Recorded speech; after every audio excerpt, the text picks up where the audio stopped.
Hello, hello. How's it going, fellas? Ladies and gentlemen. Thanks. All right, messing up my intro, Abby. Golly. All right. Well, intro's canceled.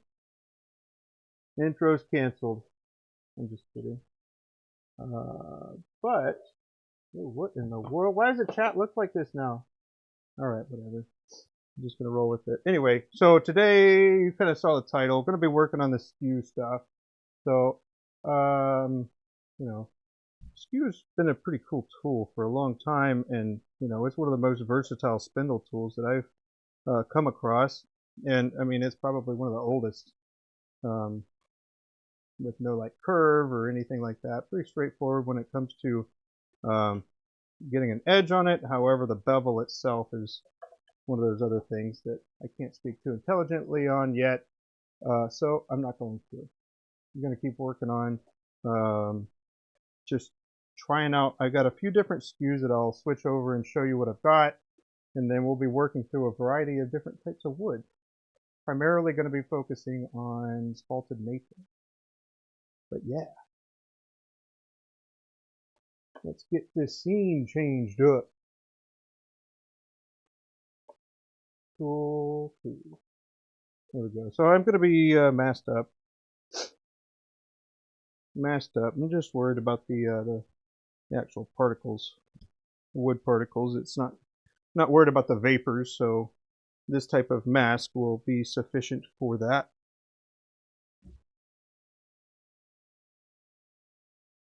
Boom, boom, boom. I dislike how this new lathe looks.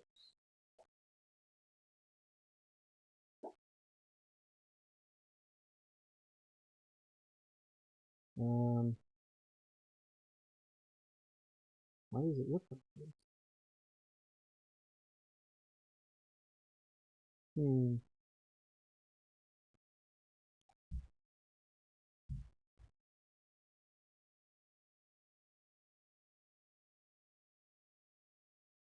Hmm. Well, I guess I might have to reevaluate how I've got it set up, but not right now.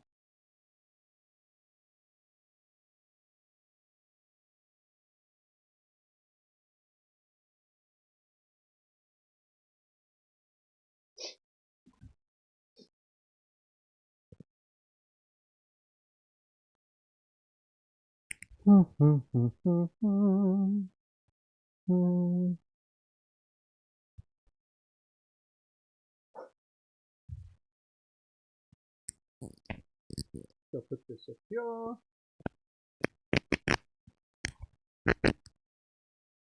Okay. I'll show you the layout of what we've got that we'll be doing.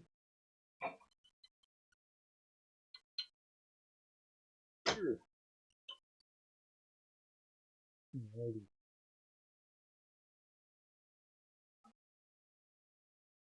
So like I mentioned, I have a variety of species of wood. This will be the primary one that we'll be using. This is a maple, spalted maple. The spalted is the black line going through here. And I gotta say, this kind of feels almost like balsa wood. It's quite thin, but it is super, super strong, which I found kind of strange. Anyway, so get this going, and we'll get ready to do it.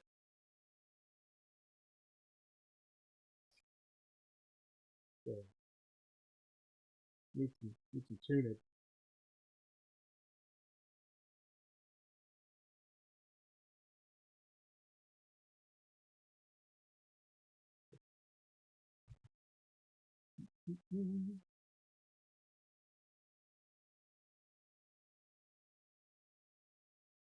Perfect.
Hey, Beat, what's up?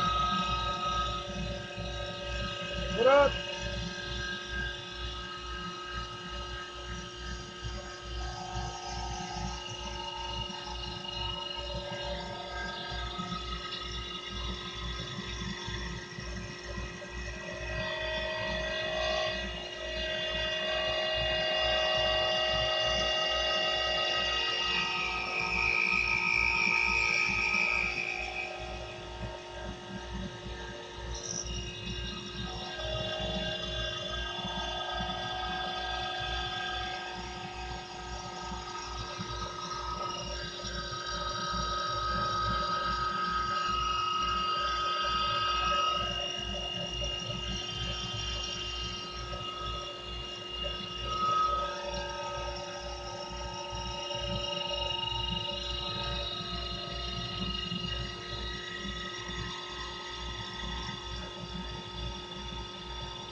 not good. Ooh.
yeah, the Jet, it is a Jet 1221.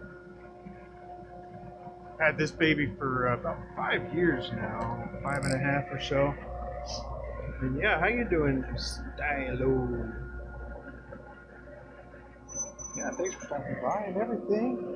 It's good to see you here. Yeah, I do primarily pens. Right now I'm kind of working on getting my skew work. I'm trying to work on my skew skills. So here are some that I've done, and these are just off the Skew, so I'm pretty happy with the results that you get. Those are awesome. I just got to figure out what exactly it is that's, I guess, kind of burnishing after you cut it, because you can see some of these areas are quite shiny, and that's a part of like riding the bevel and everything. So I'm just trying to figure out what exact part of that is causing that, for one. Working on my skew control, too. And then all of these actually are going to be something. So I figured I might as well take the opportunity to work on some skew work. Because I have no doubt I can turn them with the carbide or roughing gouge. But a skew, I'm trying to get as much as I can practice-wise. Like, here's all smooth, and then over here it's like I didn't ride the bevel well enough, or I didn't get like the actual cutting edge as close as I could. Kind of like a razor when you're cutting hair is kind of how I'm imagining it. I don't know if that's right or wrong, but for now, that's what I'm thinking about. Ben, good to see you, man. Yeah, there is Amboina. This is Bloodwood. I did some Purple Heart, did some... No, I didn't do Cherry Disco yet. And then I did catalogs. So my primary focus today will probably end up being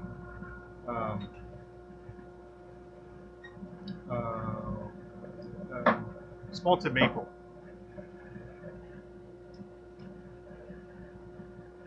But so far, of all the different SKUs that I've taught,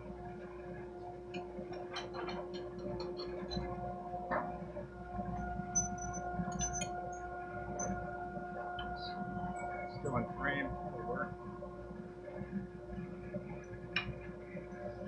Just a moment. Get all these laid out here. These are all, I guess, kind of variations of SKUs. So this one is kind of like a weird variation of, it's called a Scoochie gouge. There's also a Spindle Master that's supposedly similar to. I don't have the Spindle Master, but this is one that I just ground myself, which I'm not very good at that. So we got some work to do. You know, I haven't decided what I want to use this particular one for. The ones that we have left. I tried the oval. I don't think that I actually like the oval. I actually went out this past weekend and got it. I don't think that I like it very much. But still put some reps in and maybe see if something will eventually click. And then this is a much smaller one. It's a 5/8 skew. The grind isn't right, so I pretty much need to basically grind this straight down and then put an edge back onto it. So yeah, I'm not really going off of measurements right now because I don't have a way to repeat that yet. And this is kind of one of those things for me to see if that's even something that I want to pursue further. Let's see. This is another weird variation of the SKU here. The intent of this one wasn't actually to be a SKU, it was actually to be a scraper of the not turning or turning project. But I think I think I don't like this one either. Although I did do one from start to finish with it, which is, I don't know. I don't think I like that very much. It's got a pretty cool handle. I made it for Abby. It's got a little snake wood handle. Then, yep, we already talked about the 5/8. And then this is, what is this, a 12, 1 inch? I believe this is a 1 inch. Stratophile, you have a Stratophile? Right on! Hey, that's awesome, man. Well, thank you for being here. Good to see you. And thanks for the support, my friend. 25, so it's about an inch. This is a 1 inch. So, I'm pretty sure so far my favorite has been the 1 inch. So, yeah.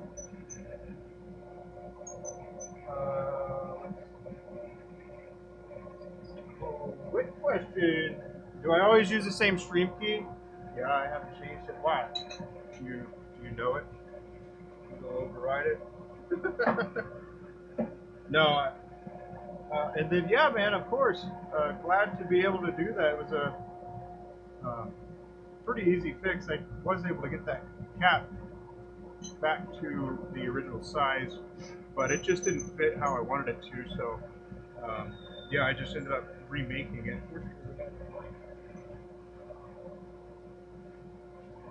Found actually a different cap part of it, but here's the blank itself. Ended up finding another blank for it too. So pretty cool. Yeah, the stratifieds, those are really cool, really fun. Yeah.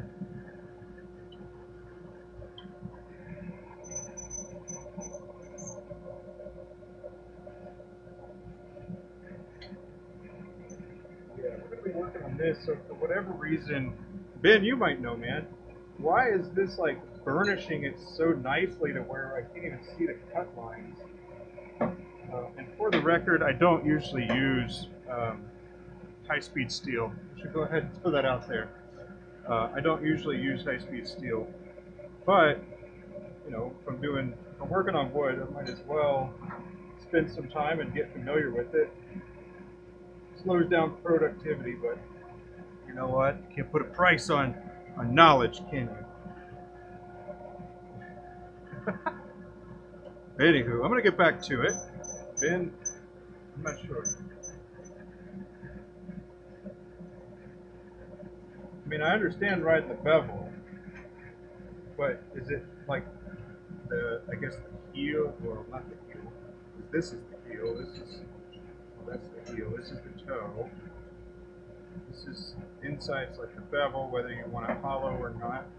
So, like down here, I assume is what's actually almost burnishing it. As I cut it. Like when I did that one in Boya.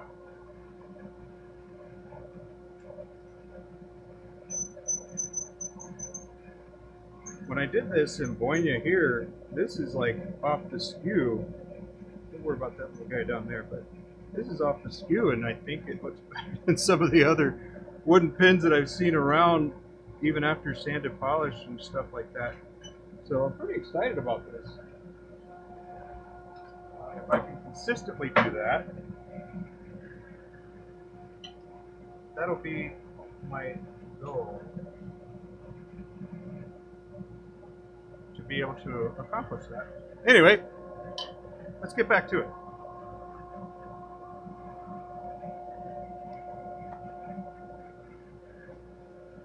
I'm going to do a couple more of these, then I'll switch over to making some more of my fountain pins here. Got a pretty good selection of blanks already queued up.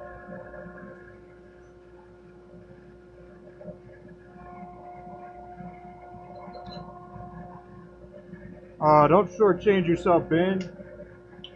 You're awesome, my friend.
That's the tear out I'm talking about. A little tear out right there.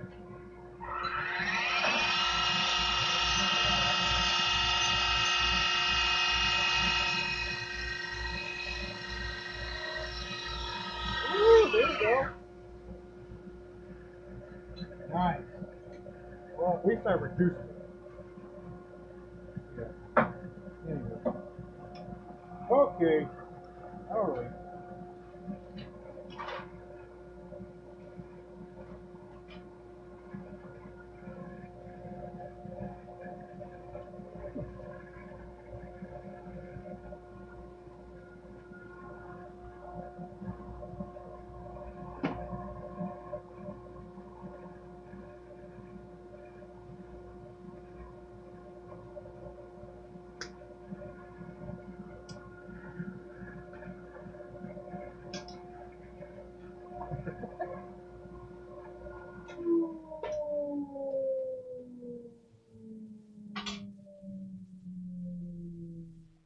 When people say they've been turning for X amount of years, it makes me wonder, like, I don't know, in my mind when I first started hearing it, oh, I've been a turner for 10 years, 20 years, and so on. I think, what does that actually mean? Does that mean that you've been, like, in the workshop turning for that period of time, or have you just been around turning that long, or something like that? Because I guess it's because I go big. When I do stuff, I go pretty big on it, hard. As with the skew. You know, I went and bought that curved one just so I could have a variety of skews, and hands down the 1" is my favorite so far. Although I'm not super great at it, but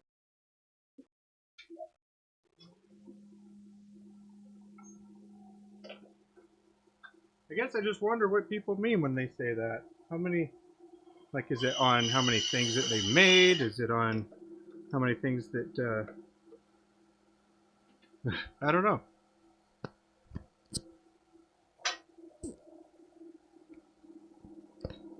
Because I've been a turner full time for 5 years, and that means that I'm out here just about every single day, working on something, prototyping something, trying something out. So, I don't know. All right. Let's see.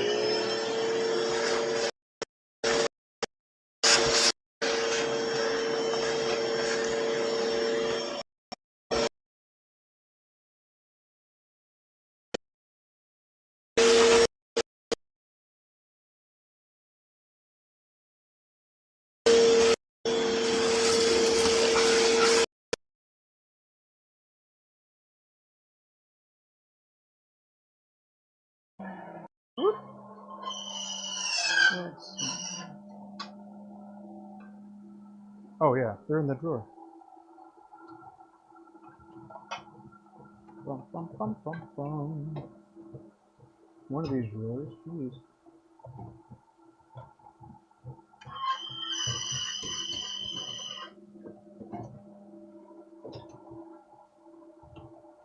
Oh, my goodness.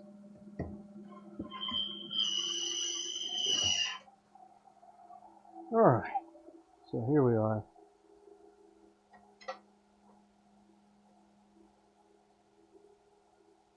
The bin.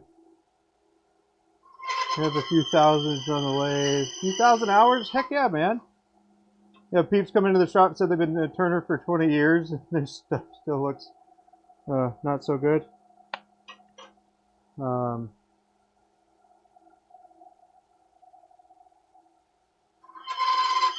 What, I don't know, man. I don't think I'd be a good judge of what level you're at. Far exceeding mine as hollow forms and bowls go. And then also high-speed steel. But yeah, these are all pins that are basically prepped and ready. These are going to be the sections for it. I just haven't made those all the way yet. But yeah, these will be pretty cool. I'd say that you're skilled, Ben. Very skilled, sir.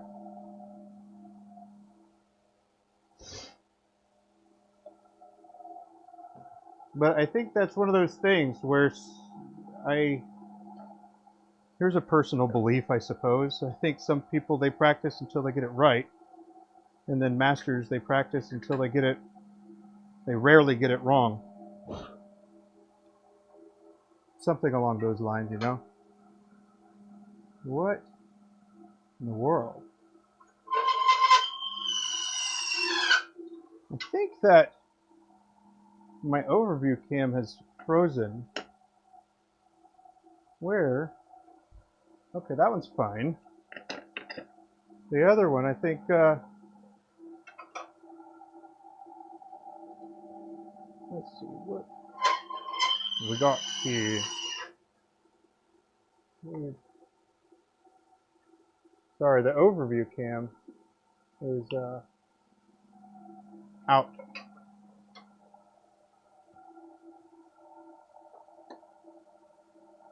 Let's see. Okay, I guess no more overview cam, huh? Let's see. Okay. There's the last view of that, I guess.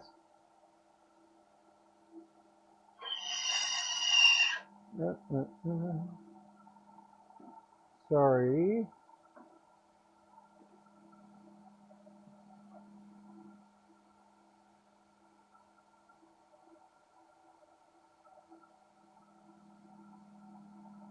What's up? That's the only one marked on that end. What? That's the only one marked on the dark end. Okay. I'm seeing it right. Yeah. What in the world? So the Brio is fine.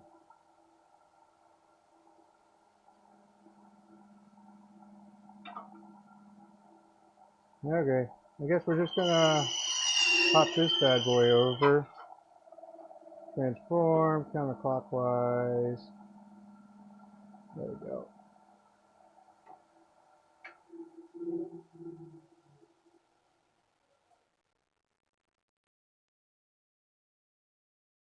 All right. Well, there we go. Sorry about that. Can't have an overview anymore. That's the beauty of wood turning. There's so many different things you can get good at. Yeah, that's for sure. Heck yeah. What are you watching? Have you seen that movie called Together? That was a weird one. But I do enjoy a good weird movie. Bum, bum, bum, bum, bum. Well, that's kind of annoying that my cam doesn't want to work.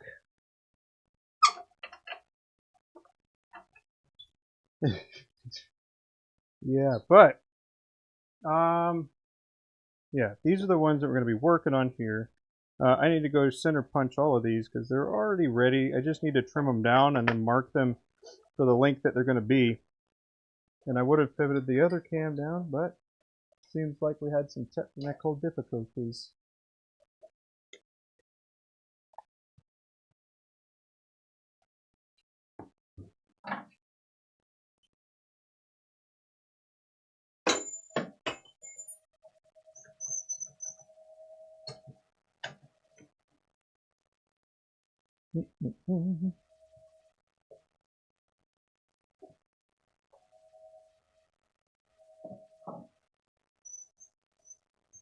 Okay.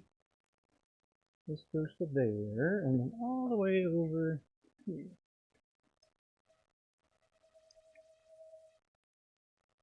Okay. Well, let's see. One more thing, if we can get that up and running.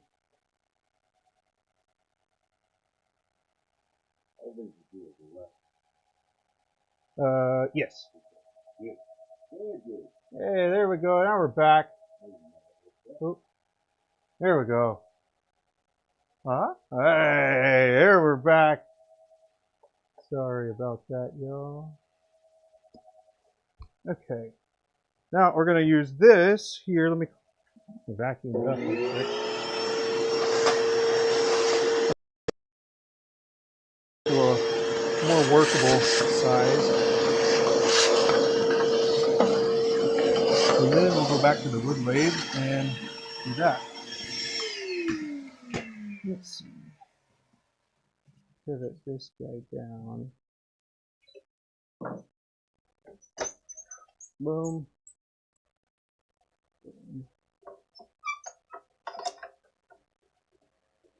Okay.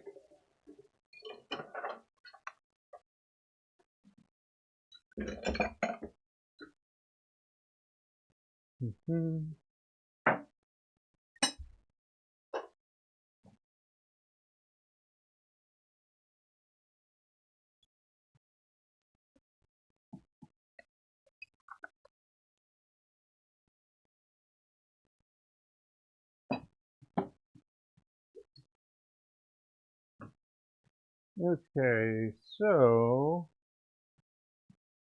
here we go.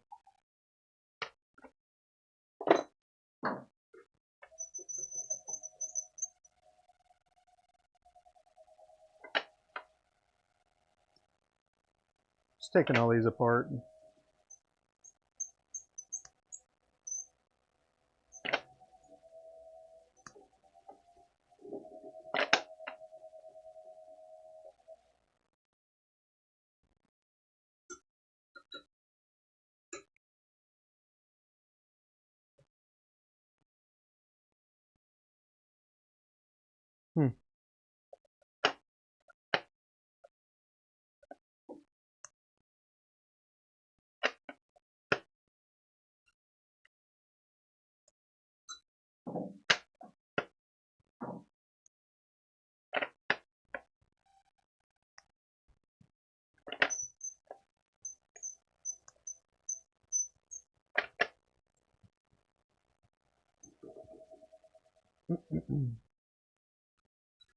Do I do the threads on the metal lathe? No, I don't. I use a tap and die for that. Doing triple lead threads would be well, doing single start would be beyond my capabilities at the moment. But also, doing a triple lead would be much further than my skill set right now.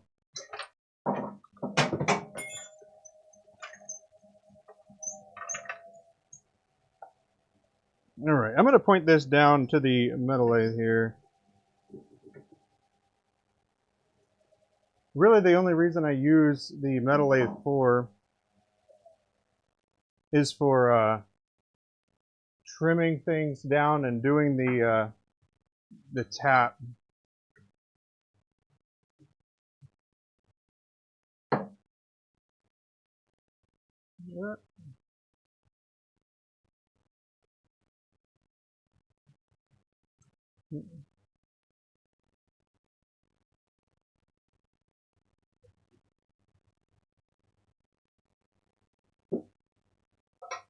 There we go.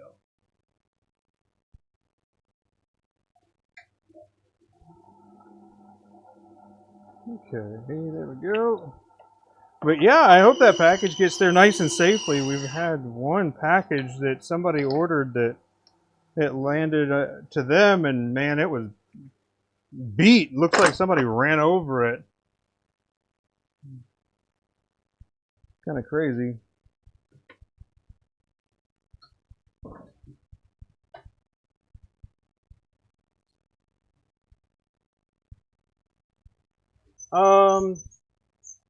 Yeah.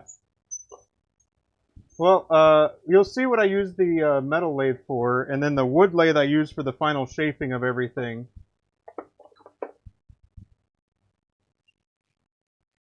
So, for example, right here,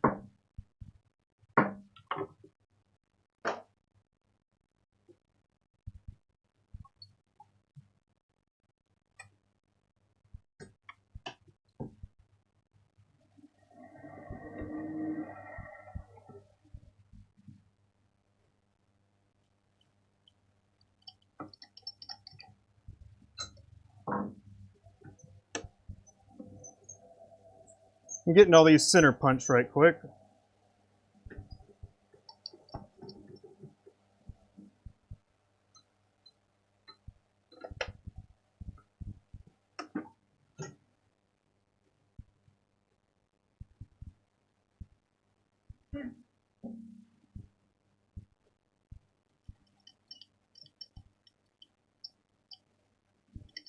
But most of the drilling I do on the metal lathe, I don't need to necessarily. It just is got a more powerful forward and reverse without me having to change the gears on it. And so that's a pretty big help for that type of thing.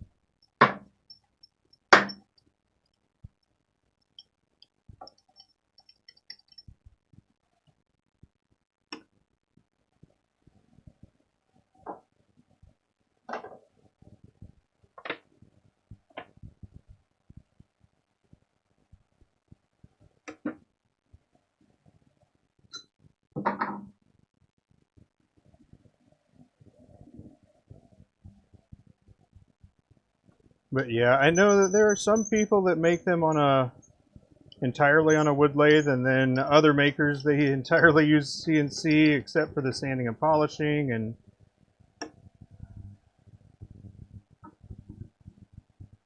so my main thing is that I want it to be I want to influence the final shape basically. That way I have that bit of control at the end. But I want to start with the material as thick as I can because it gives it nice thick walls for when I'm trying to do the tapping, and it makes it so it doesn't like deform, I guess is the best way. It doesn't deform the holes.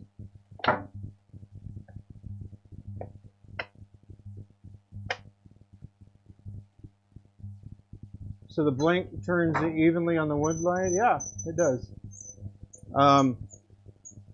Yeah, so when we get to that point, well, since you're here, man, how about we'll do this. This will be I'll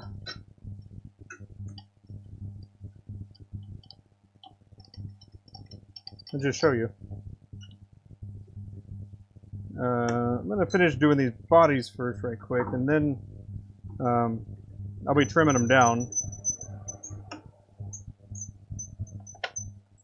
But I got 3 more bodies to go. And this is actually a step that I've figured out over tons of times of doing different, I guess, procedures. But I think this is a way to, I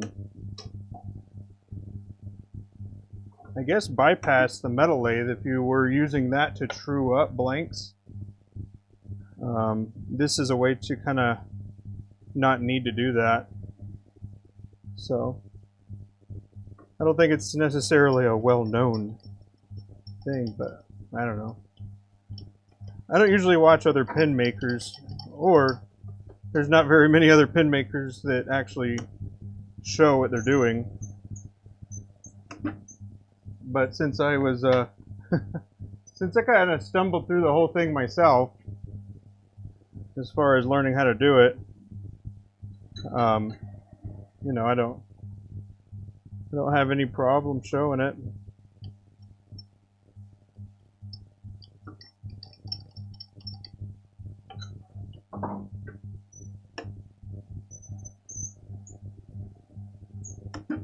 Okay. So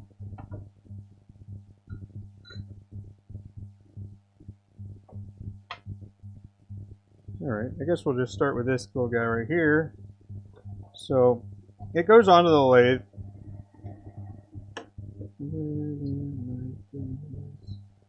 I need to make an adjustment on this one right quick. Need to go a little deeper on the tap.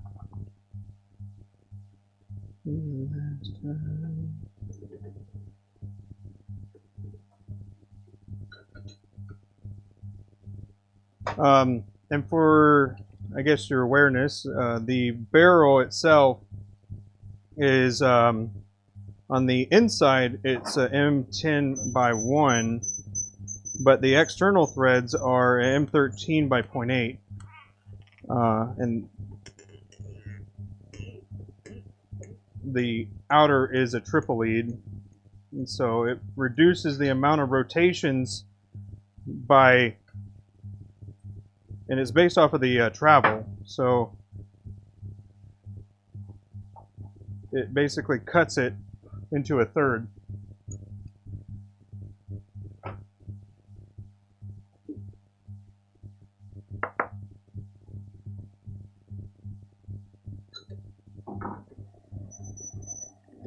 There we go.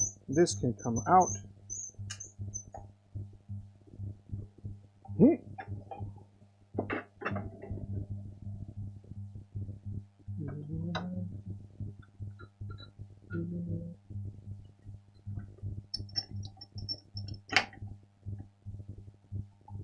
Alrighty, there we go. So that center start is basically lining it up with this particular mandrel, which we know is centered because that's how I turn all the other stuff as well. And if it wasn't centered, it wouldn't actually work how it's supposed to, but it is.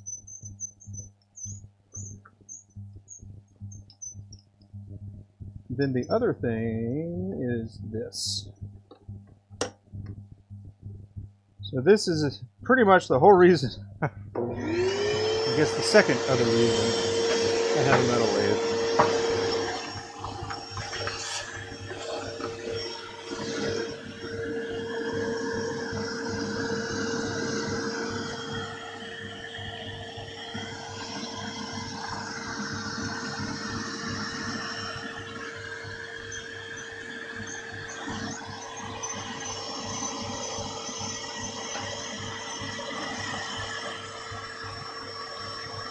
So this is just taken off a couple. I'm going to take it down to a smaller diameter so I don't have to turn as much on the wood lathe.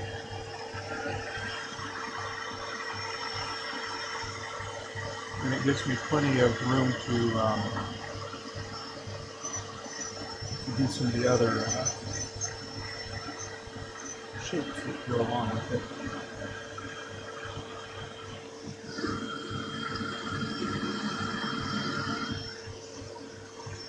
Usually, what I like to do is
Alright, that is about the diameter I want with all of these now.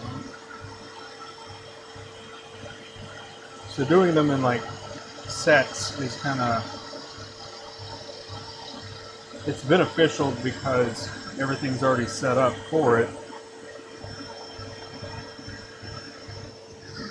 So I'll do that, disengage this, or turn that off, and then now this will come out, and then I'll replace it with another one.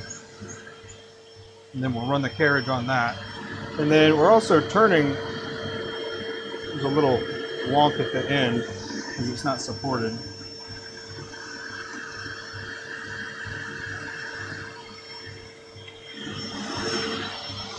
There's that.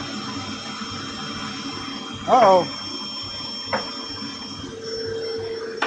Well, that camera was being a little bit of a pain, so sorry about that.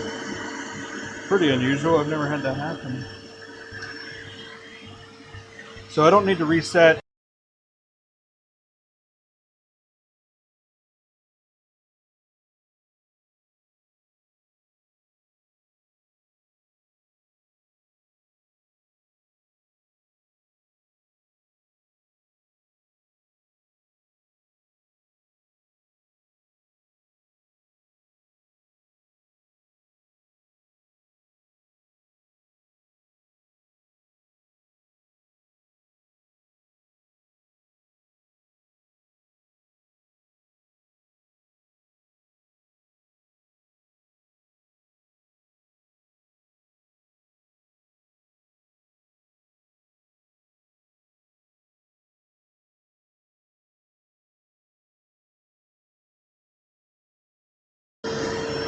So we'll get a few more of these set, and then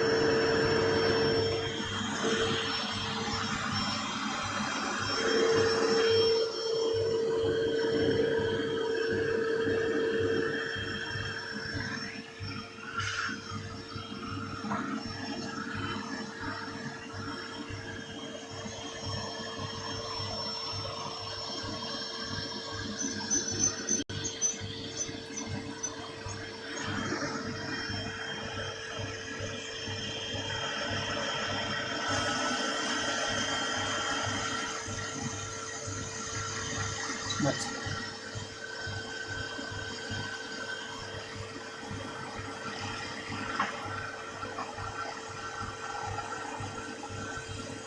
But some people also completely use a metal lathe, and they'll get them trimmed down, and then what they'll do from there is actually reset it to have a taper if they intend on doing that, or they'll just use a, they'll sand it to the taper that they want.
Some of these glitters, man, they're big.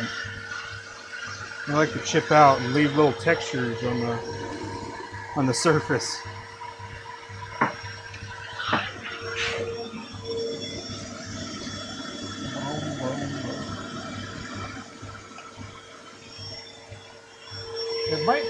The audio might be because I keep putting something relatively loud close to it.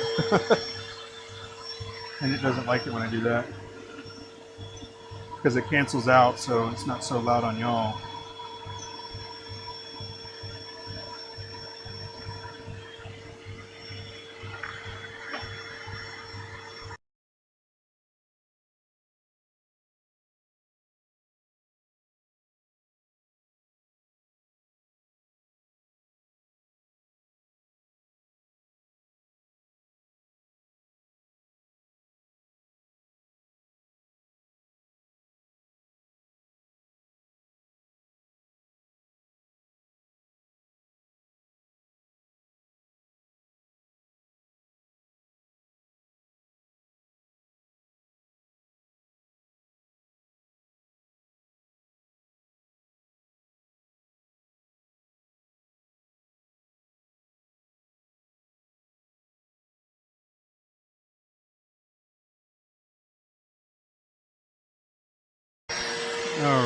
My bad. My mic, I guess, was dying. That's not cool.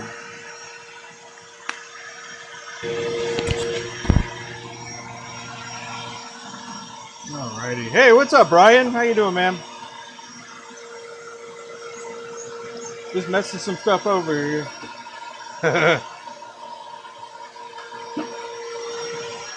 Alright, let's grab this and this.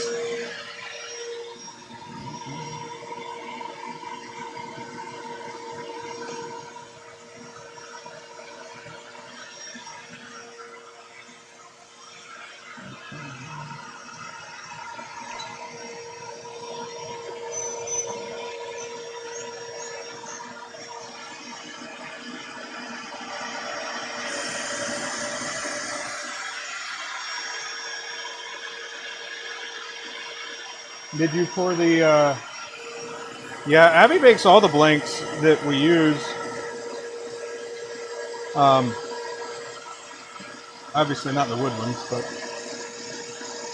pretty much all the blanks that we make, or all the pins that we make, are from Abby's blanks.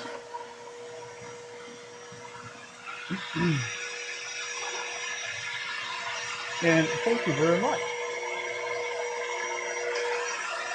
I shall let her know. He said the green and blue. Ah, yeah. Yeah, those are going to be neat. I want to say they glow. I'm not positive, but I think that they do.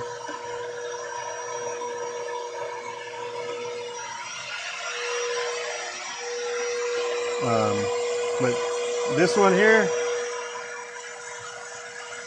pretty neato.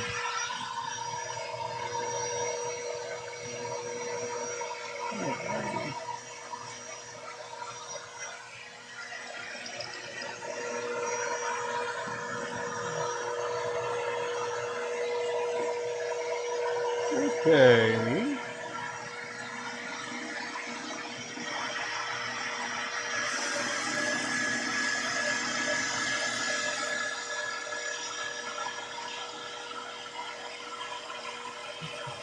I've been relatively tight-lipped about one of my new, well, I guess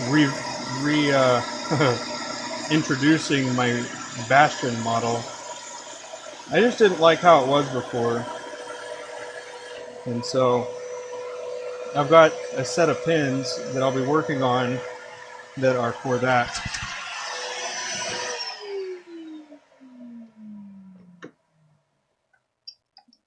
Okay, so that's good. Now I do the same thing with the caps. And I need a few caps so I can do the rest of everything here. Gotta find a mandrel.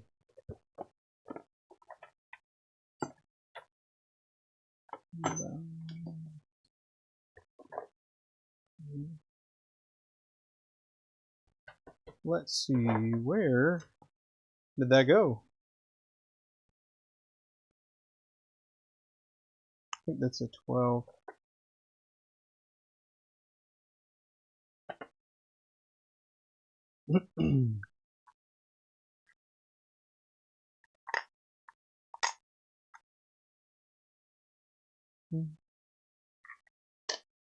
Let's see. There's that camera cover.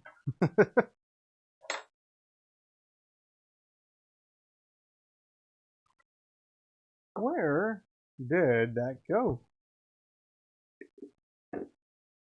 Ah, there you are. There it is. All right, so for completing a pin, I do the same thing I did before with the bodies. I'm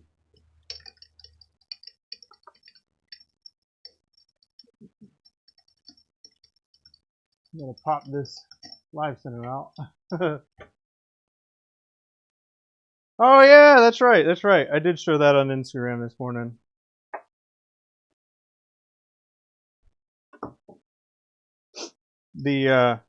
It's kind of funny. Some people, Abby runs the social media for the most part, and it's And then I kind of run the workshop. Kinda, I do the workshop stuff.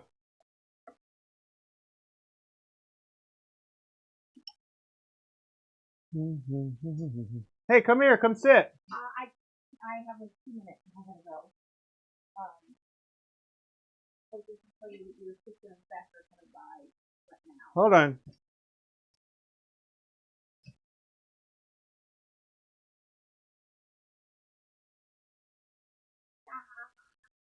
There you go. There's Abby. Here you go. I need to talk to you, not the internet. Did you hear me? A little bit. I said I have like a minute because your sister and Beck are coming by.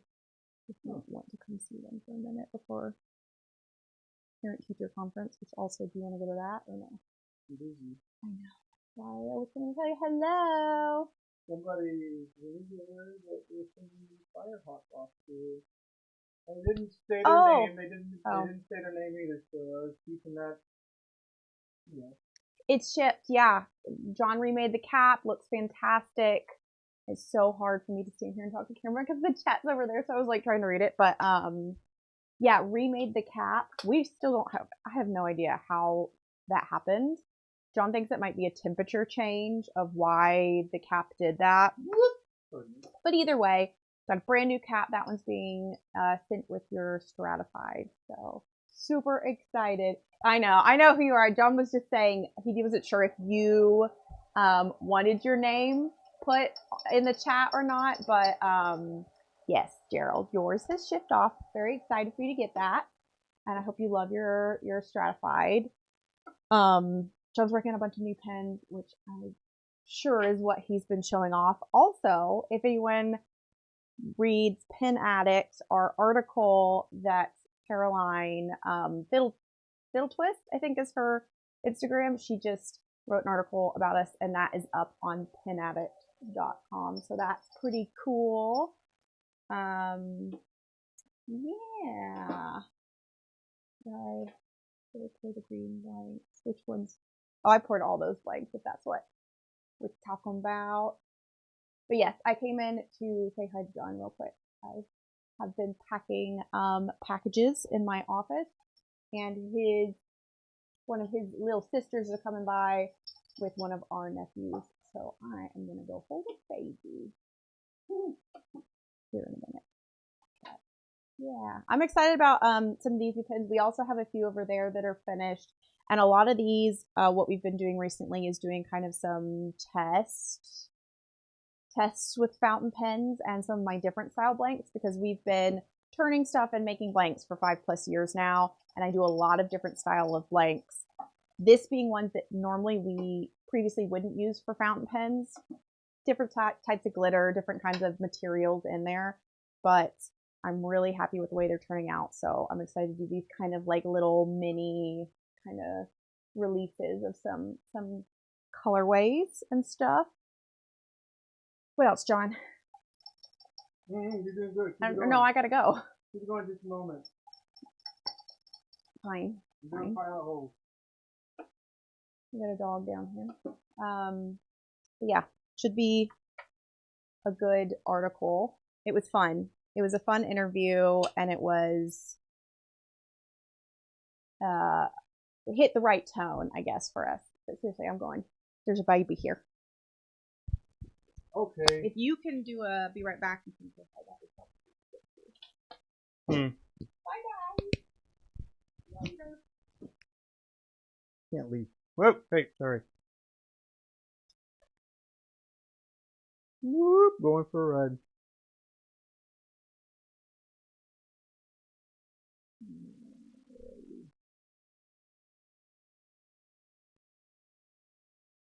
There we go.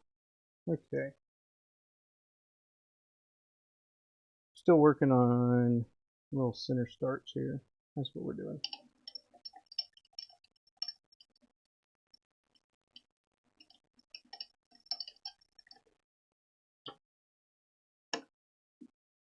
My dad's also here today.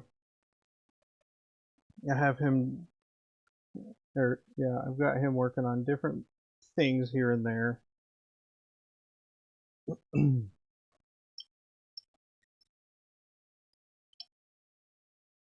it's pretty fun. He's been coming here for a little bit now.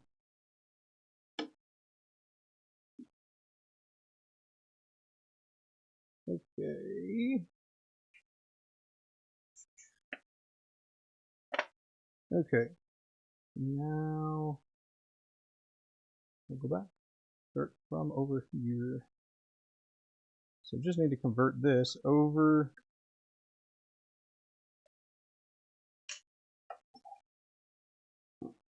It's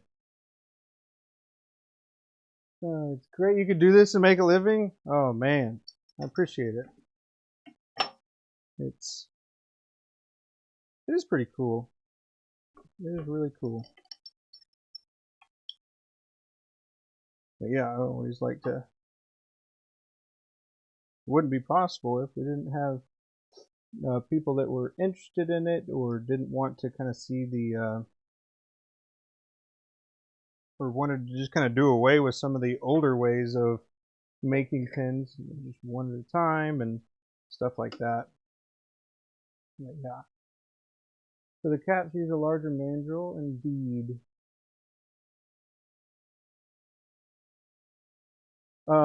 Good question. Good question. So no, not exactly. I do trim all the caps down just like I trimmed all the barrels down. But I make sure I leave plenty of room for me to do shaping on the inside or on the outside. That way I can do the tapers and everything like that. So this one won't get turned down as much.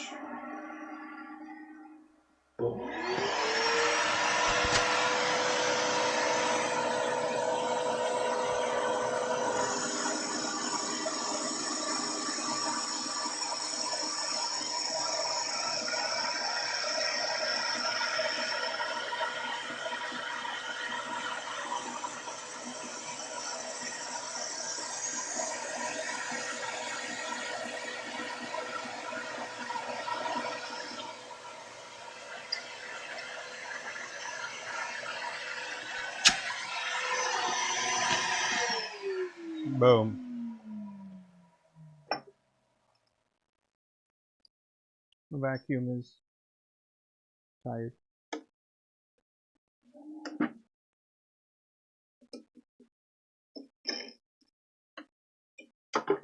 Okay. So I won't trim all of these down right now because I have to fix my vacuum, but I'm not going to do that right now. So what we'll be doing is the other way. Yes. Let's see what view should we go. All right, let me pivot this back up. Oh.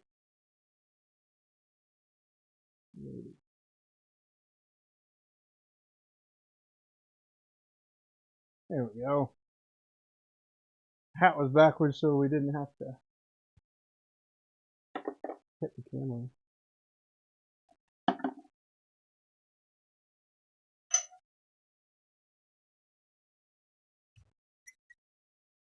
You got yourself a collet chuck here.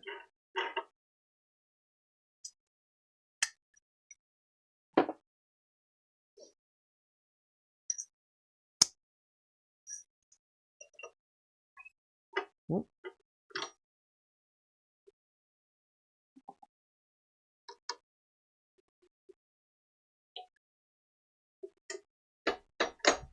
Block.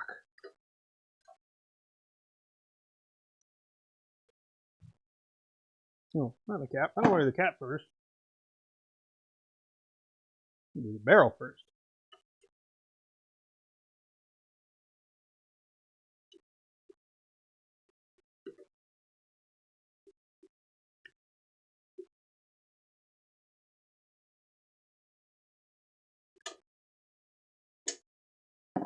Boom. Hey, Vinny, what's up, man? How you doing? Good to see ya. Good to see ya.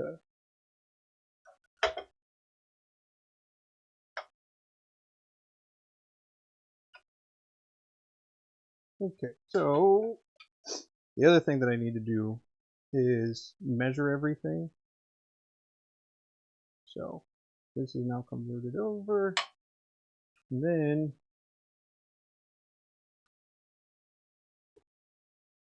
the way that I go about this is I measure the depth, and then I'll mark it, and then go 1/8 of an inch higher or so. And then from that line, I'll mark the barrel at the size that I want it to be. So there's that line here. The line I'm going to mark is this. So I know that I drilled that deep, and then the shaping is going to actually begin right there. I'm sure there's a lot of other variations or ways, but just the way I go about it. Then get a ruler.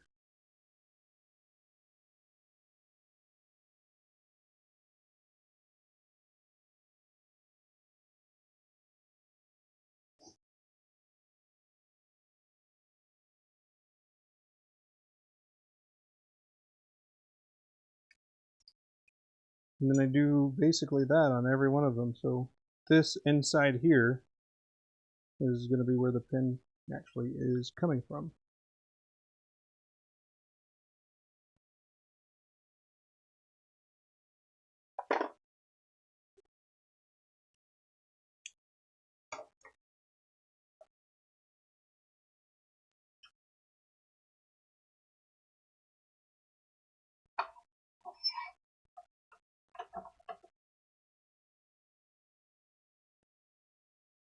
And I was practicing with my skew before, so my tool rest is higher than I wanted it to be for carbide.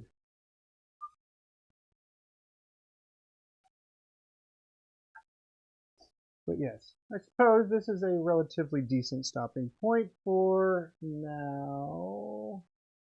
I'll do a be right back, and then I'll go say hi to my sister, and then I'll be right back. Okay, okay. Hey, yes, Vinny, Abby and I are doing well indeed, thank you. And do a little be right back.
Alrighty. Whoop. There we go. Alright, we're back. I'm ready for some action. Alright, so like I was saying before, this is the marks that I do. So for the different pin blanks that I've got 3 different blanks. Or I have different blanks. And 3 of them. One is going to be a marauder, one's going to be a guardian, and one is going to be a bastion. So that's basically the way that I've got them set up. And the bastion has to be done differently, so those are just over there waiting for further direction, I reckon. But yeah, so let's go ahead and knock these out. At least one. That way you can see it from well, I guess the majority of it.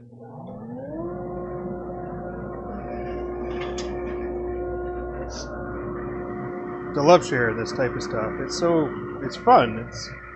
And I also think that it kind of makes you feel more connected. I mean, I can see the line, but that's where we're going.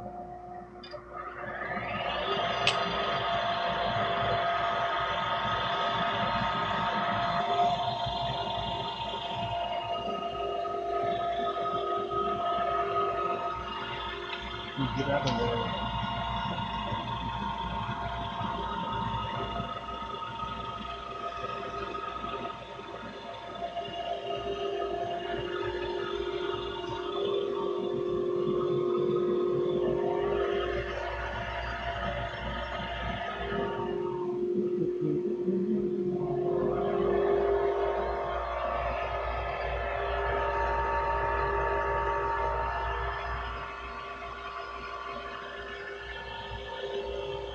You've seen a bunch of what on a butterfly? Oh, the copper and obsidian. Yeah, that's cool. Those will be what I'm working on for diamond painting pins a little later.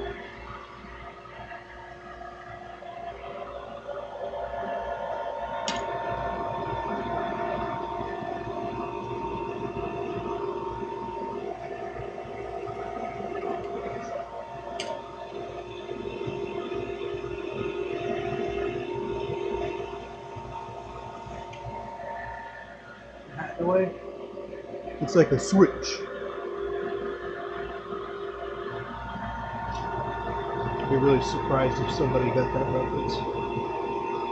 Turning your hat backwards being a switch.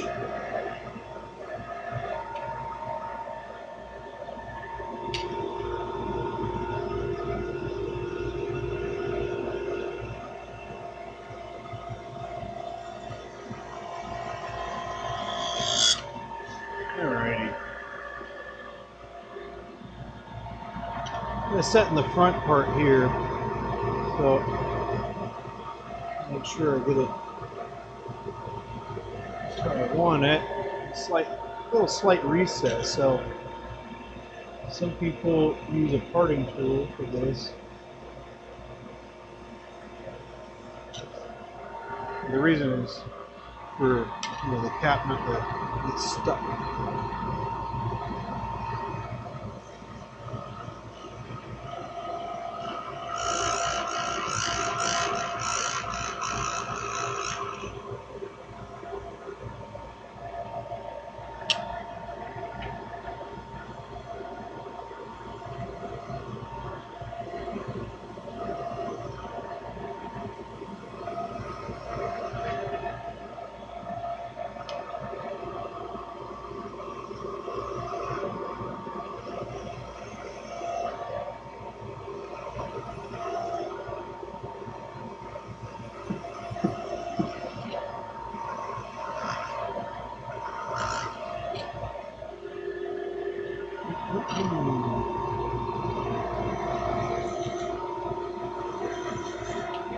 These tools seem to have disappeared. Yes. Believe me, Vinny, I'm trying to get Brian on it. I'm trying. I'm like, hey man. Right, Brian? Brian, we can do this.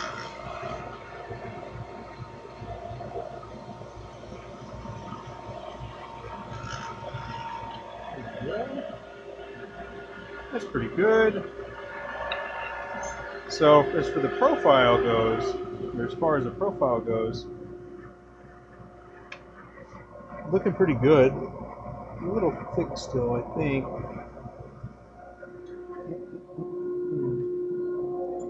Let's see where we're at. No, we're right.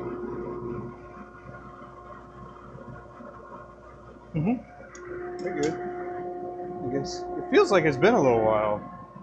Has it been a while since I made pins? Golly.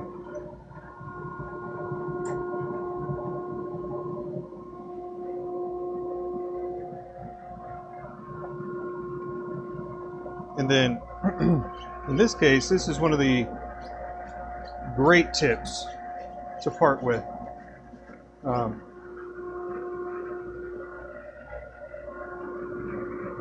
Got some, using a file will help smooth this out. That way you don't have highs and lows. Is this a Marauder body? Yes, it sir is. The flat ends, Marauder. The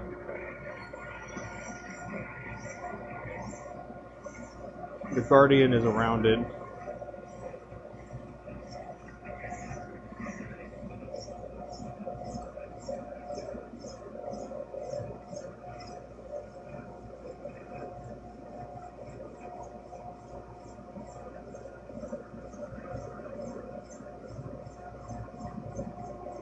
Are you working on?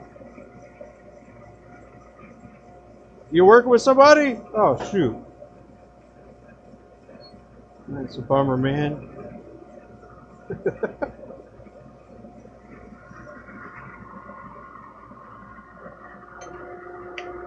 There we go. Some of this glitter. There's a ridge right there. I need to focus on a little bit more.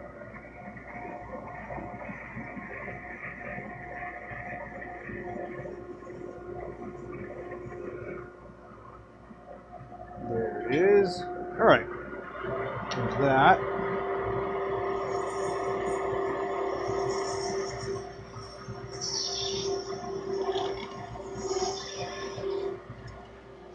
There we go. It was not turning perfectly before, but since I put it on the mandrel, did that center start the way I did, now it's good.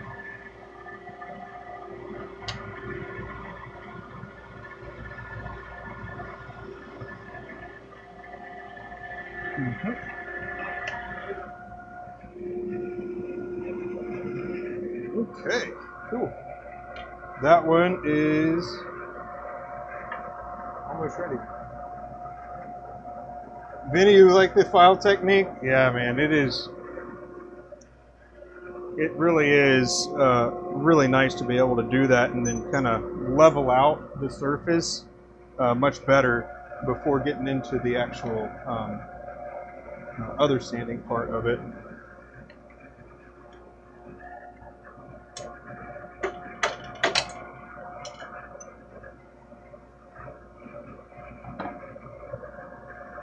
Let's see. There it is.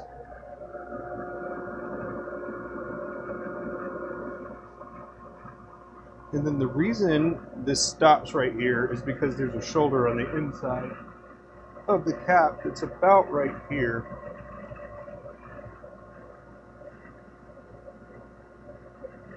That's where that shoulder is, and then there's the rest of the cap.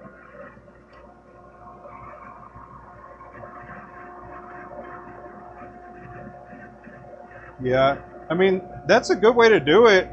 It really is still a good way to do it if you still are interested in that type of thing and you have like sandpaper that you want to use for that purpose. I just found it to be more cost effective to just go ahead and get a file that will show the stuff that I wanted to see. Now, usually I'd have this trimmed down as well, but like I said, the vacuum is a little full because I haven't cleaned it out in a little while.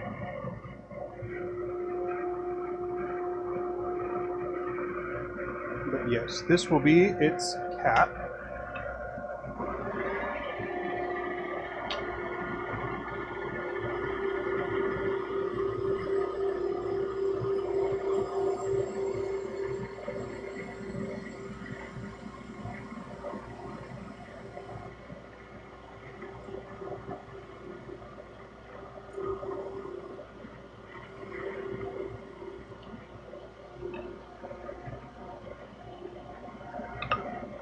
So we'll start here with a square,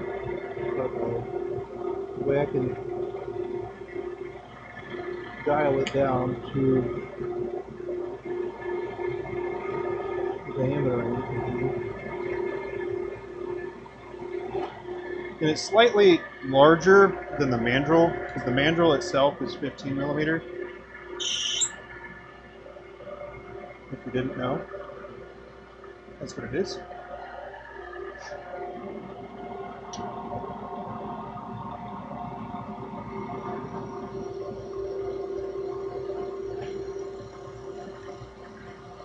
And this is where the metal lathe would have taken a whole bunch of the material off.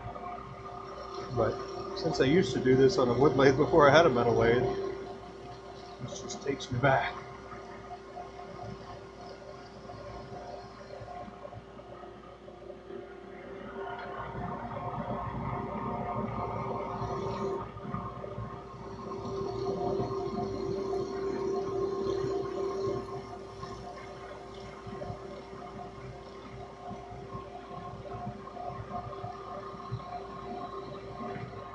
Hey Gerald, so the pieces that I was cutting with the Skew before, those are actually going to be for pencils.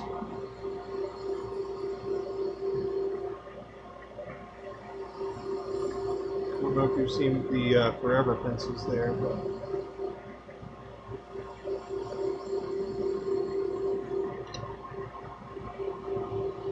we still have a little bit of a journey to go.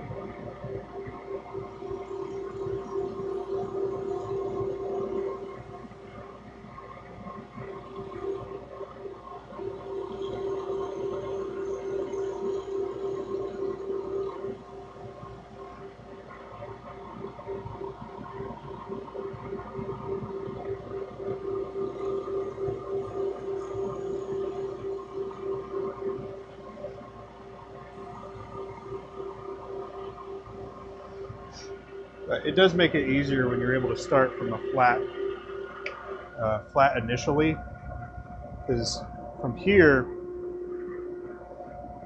it just requires a few more measuring. So 1576, so I didn't want that 1550 is about where I want that to be. And then basically from here to as far as my target goes, the initial tapering will start about here, and then it'll be much steeper, you know, the rest of the way over this way. So it'll be pretty steep taper from here to there, and then it'll kind of plane back out. So when I do it on the metal lathe, I basically get it to where this is about the diameter I want it to be, with a little bit of adjustment. So that's really the main thing that I use the metal lathe for when it comes to shaping. Other than that, I don't want to take the fun away from turning. So.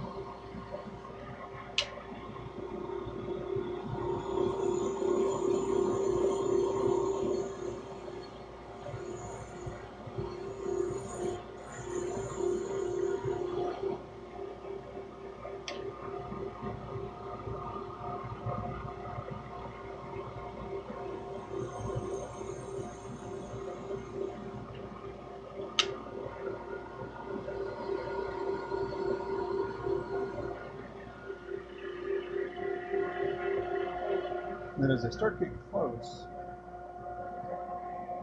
I'll hop over to do the refining part of the shape. Because this is kind of curved right here, and I don't really want that part curved as much as it is. At least.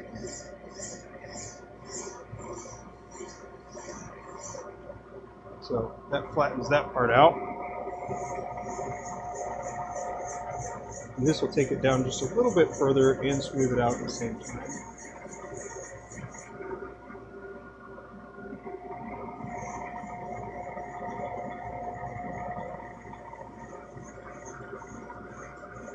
And then in the post-turning area where it'll go over to get sanded and polished and cleaned the rest of the way up, some of the final shaping and any gouges or anything that were in here, which there aren't any, but if there were, that's where it would get resolved.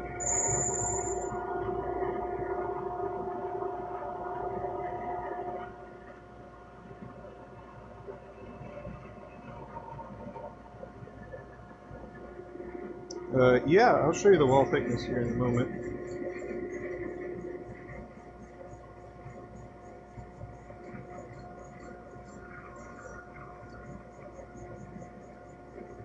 But the wall thickness target is, greater, or I guess around 1 to 1.5 is the general target. And it being 15.5 with a 13 millimeter hole, it means that the wall thickness should be about, what's that, 125? No. Yeah, 125. I'll just finish this up. I'll just part it off and then show you.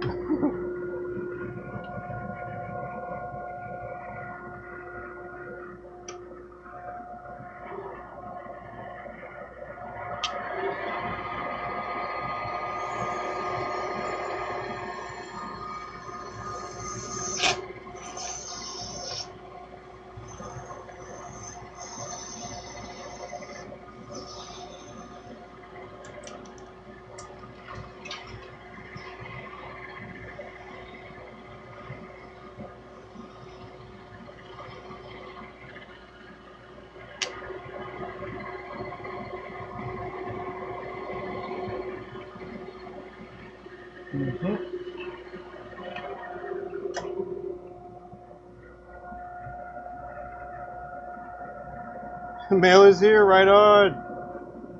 Hope it's awesome.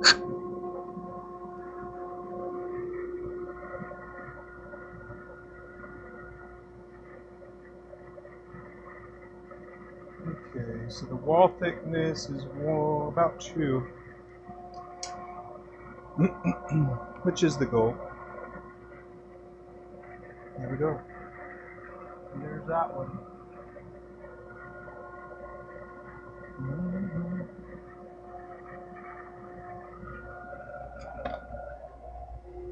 Now I just need to make the section for it. That one. But not what I'm going to do right this moment. Actually, I'm going to do a quick emptying of the trash, or the vacuum. And then when you get those the rest of these trimmed down, just kind of wanted to show you while you were here.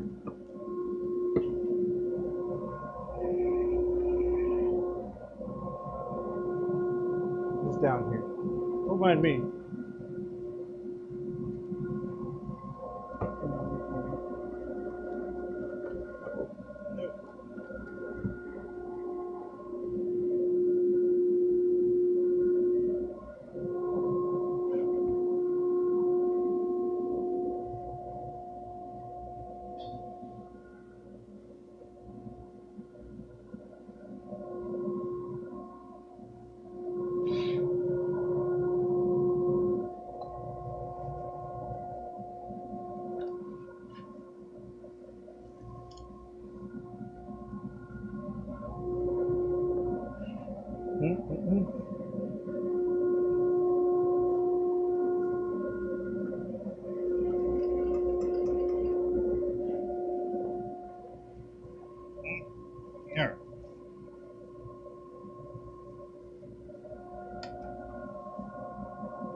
Brian, what you working on today, man?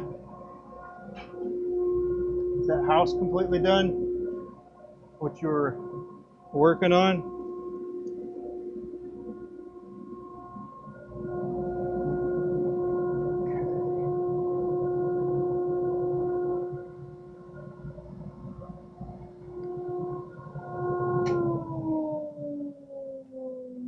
There we go.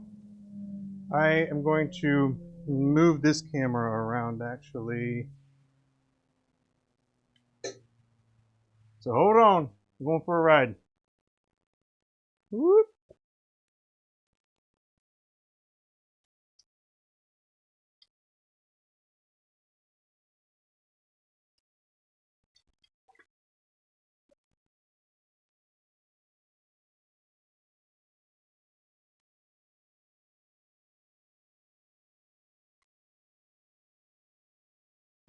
Okay.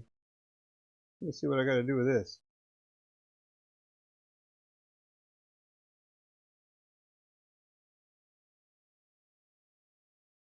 All right. Come on. There we go.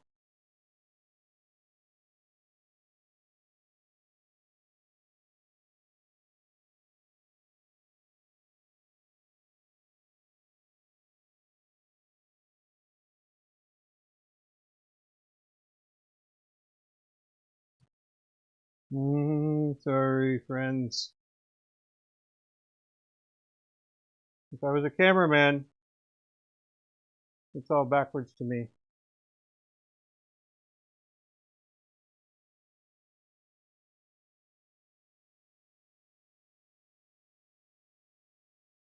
There we go.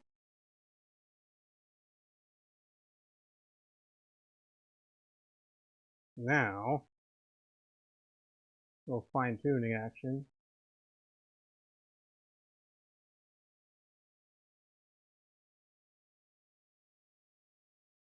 And by the way, this is the left. This over here is the right. You're just going to see it backwards for now.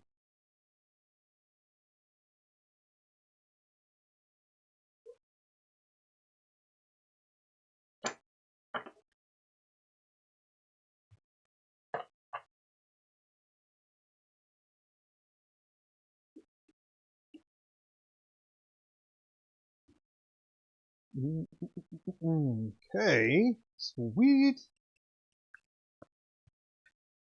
Just some parts? Just some parts. Nice. All right, I'll do it. I'll transform this. Rotate 180. Oops.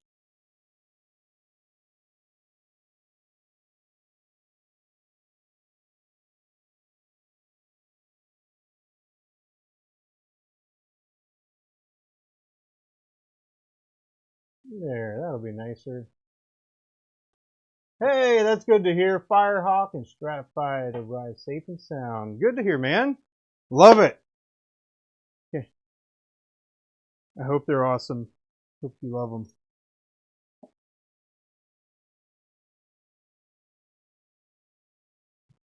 What's up? What?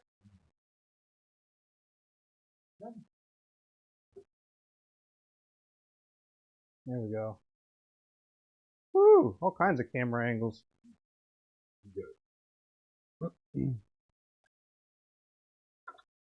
Oh man, that's good to hear.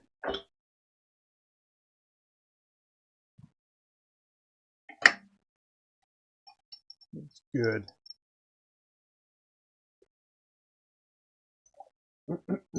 Okay, we're going to continue with these.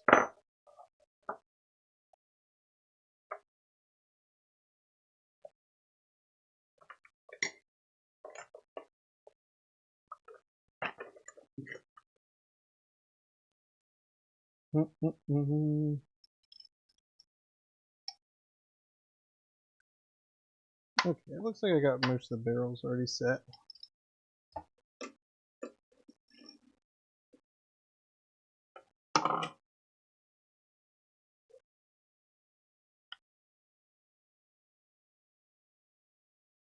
Running the laser? Nice.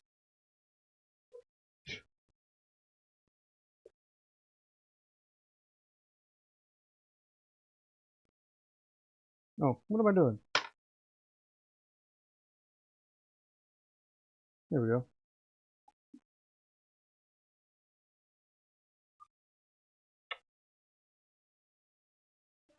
What kind of laser are you running?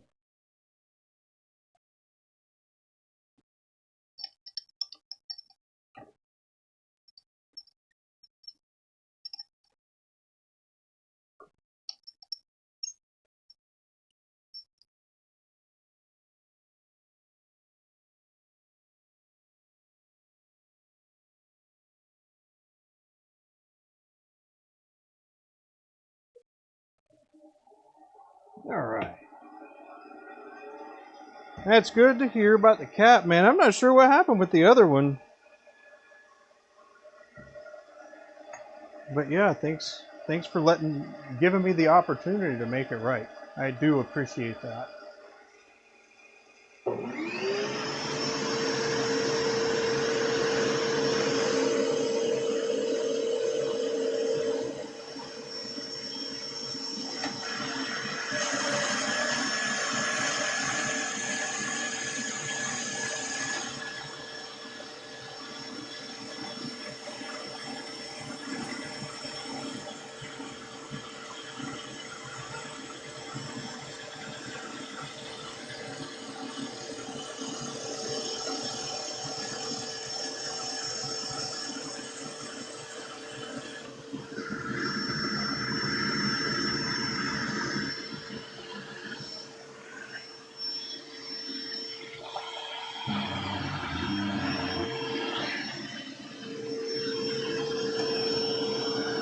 Hey, good. I'm glad.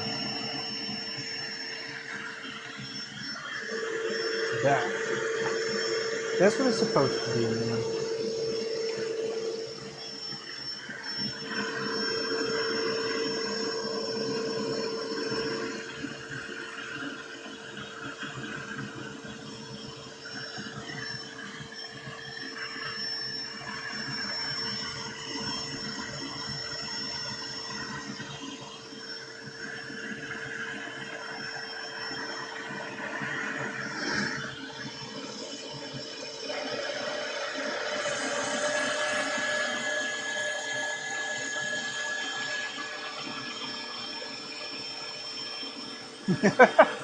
Packaging is perfect.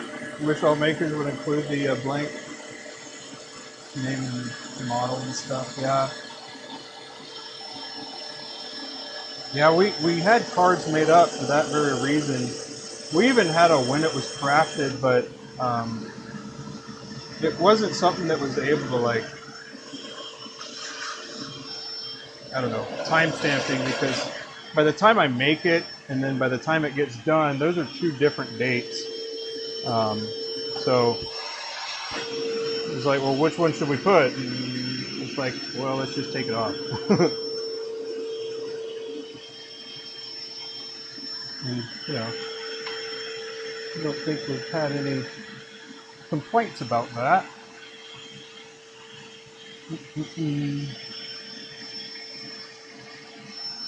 So that's good.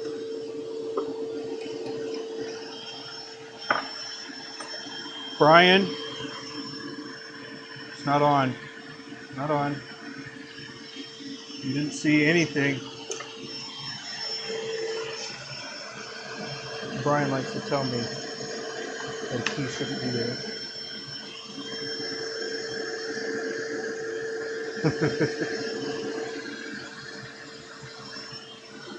Okay. Don't need the vacuum for some of this stuff here.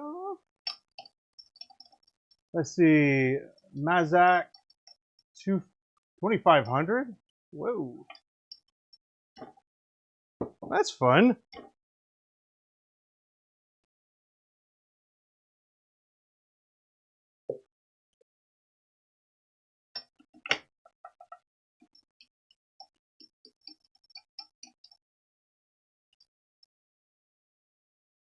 Is that a an extra zero in there or something? Is that what you're laughing about? What are you laughing about?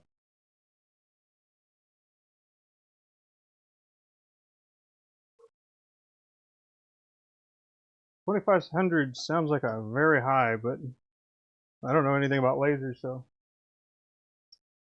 well, we'll say that my knowledge is very limited.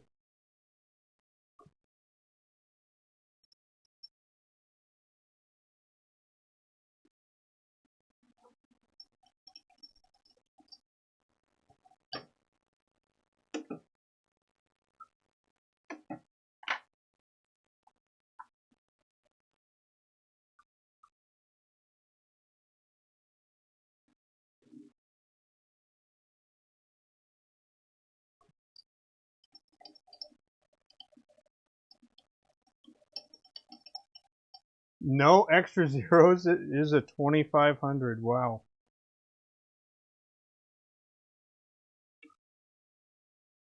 Lasers that can make popcorn in a house. Yeah. Yeah, no kidding. That thing is, that's a serious laser for sure. All right, looks like I got most of these other ones already set. All right, we're gonna go ahead and hit these two right quick, even though I don't have the body of these done yet. That's all right.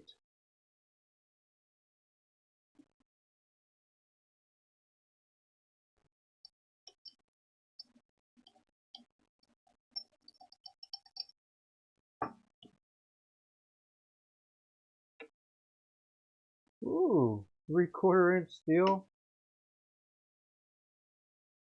Now, Brian, I gotta ask, why did you put another zero at the end of that?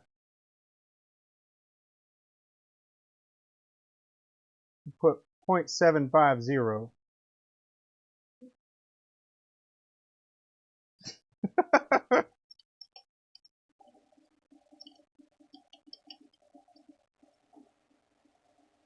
But yeah, Vinny, you said you've been doing the file method. What are you working on?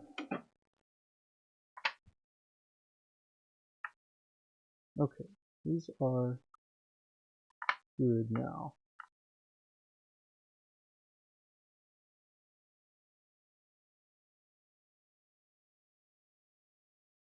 Real genius. Oh, that was a reference. Shoot.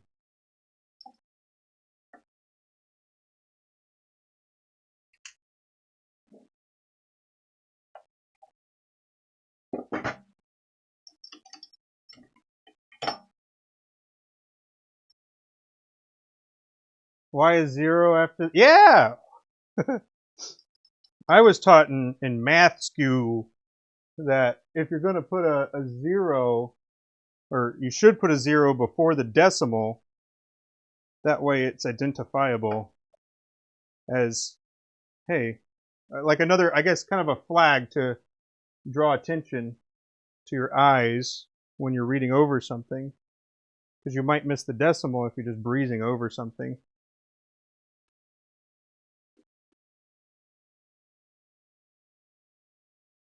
But I don't know if that's... Yeah.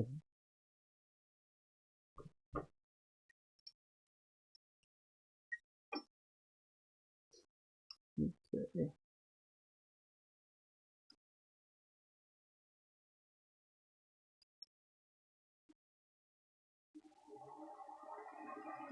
Snowbird season? Heck yeah.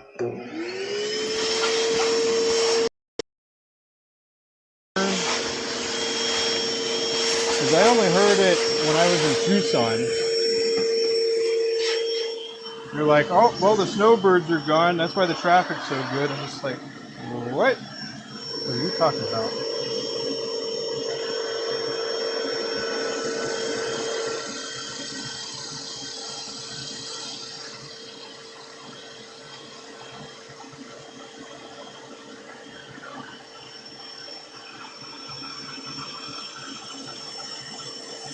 Ah, okay, that's a good reason. That's a good reason, man. You'll have to forgive my machine ignorance. Although I use machines, I don't consider myself a machinist.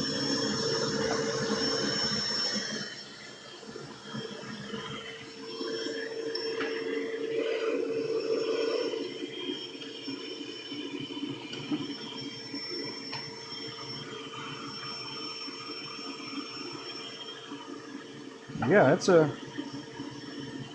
interesting.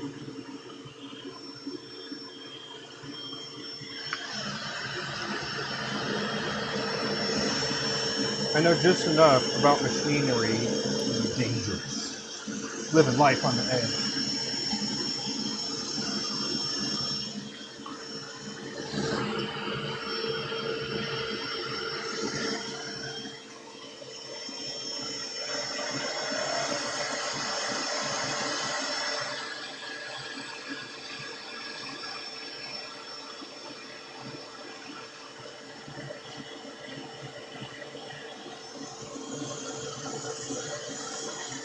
You're not trying to make me become a machinist, are you, Brian? I'll give you some machinists talk once I learn about it. Well, I don't know much. I thought about going to. There's a college actually right down the street where they have machining, and it's like I think it's a 9-month program that'll take you from entirely manual to like a combination of manual and CNC, and then full on CNC. I thought about doing that, but I think that would only be because I guess I wanted to. Not really any other reasons for me to do that right now.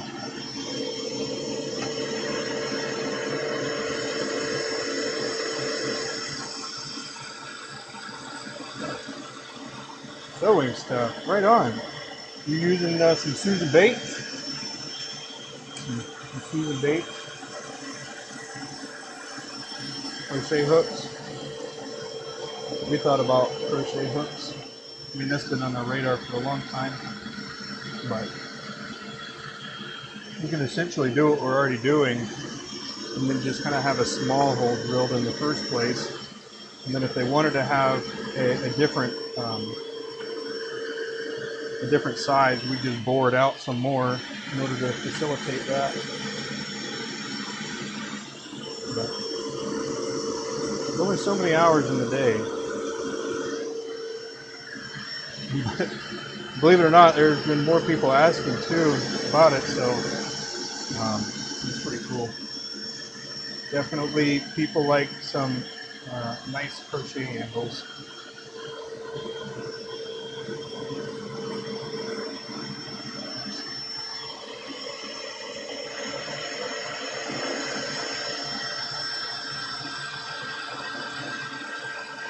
Depends on the part, area.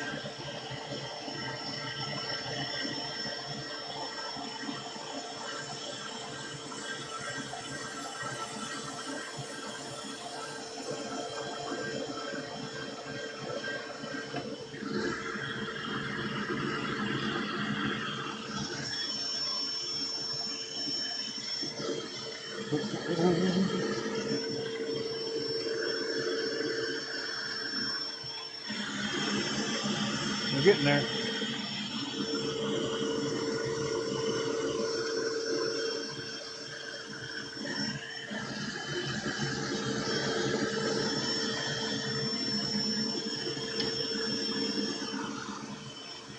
Hey, Gerald, if you're still there, man, what kind of writing do you normally do?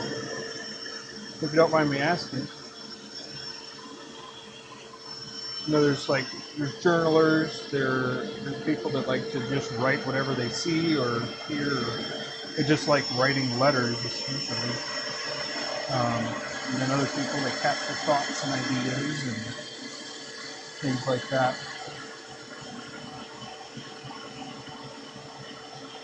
It's a lot of fun. I like all the different avenues you can go down.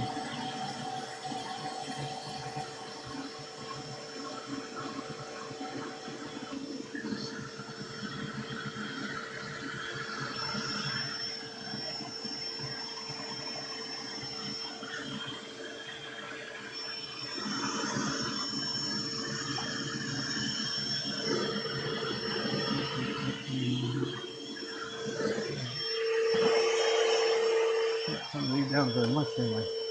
I'm gonna take a bigger bite. Ah, man. You know, I wish, I say I wish, like I am incapable of doing it, but but I do kind of wish that I had the discipline to write down what my tasks are for that day. Um, like, I know it might sound silly or trivial, but it is one of the hardest things for me to do, to like actually write this type of stuff down, because it puts you on a schedule, and I don't know.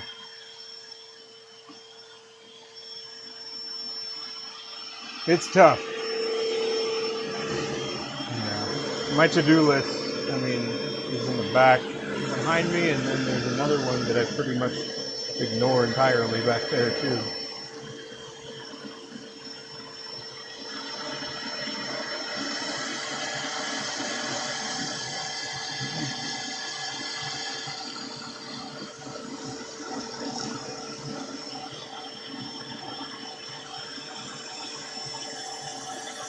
Yes, letters. I've been trying to figure out a way to do more letter stuff. And one of the things that I've kind of been idea-wise chewing on, I guess, is I want my kids. So I guess let me give you a little bit of background here. My let's see. So I think some older people have fantastic stories, and I think it's some of the best stories that some people have are in elderly homes. And um, my mom's best friend, who was like a second mother to me, she used to work in elderly care, and you know, in my mind, I think it would be really cool for my kids and I to go there and just, you know, have an opportunity to talk with some of those people, get their stories, and, you know, be able to have a pen pal. And I guess there's a lot of other moving parts to that, but I guess that's it in the gist.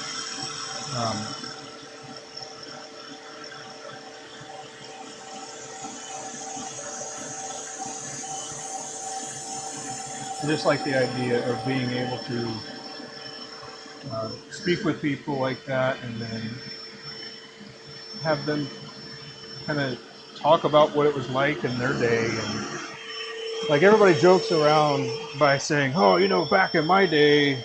And yeah, well, if you don't capture that type of thing, it's going to be lost, and there's not going to be, you know, very much back in my day kind of stuff. That might sound silly, but it might be too. I don't know. But that was one of the things that I was thinking about, getting a few people that, you know, kind of blending what I already do with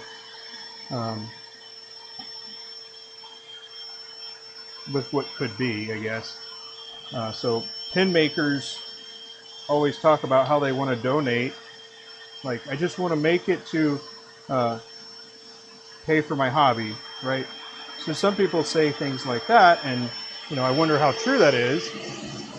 And so that would be a way for them to write a letter, send it with a pen, and that way that the elderly home, or whoever receives it at whatever destination, right? Because I'm not exclusively set on an elderly home, but also, you know, like a veteran affair sort of thing, a variety of things like that. But now's your time to, like, are you really for that? Like, I don't know.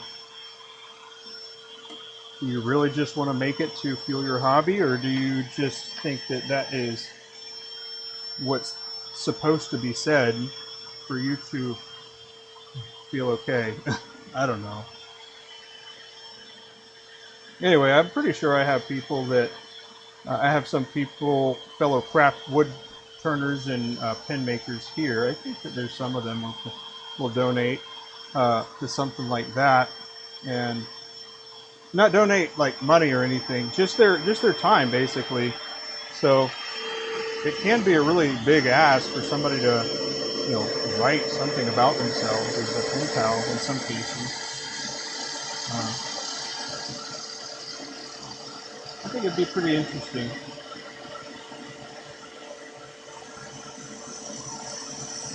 I guess we'd find out for sure if that's what they intended in the first place, if nothing else. But yeah.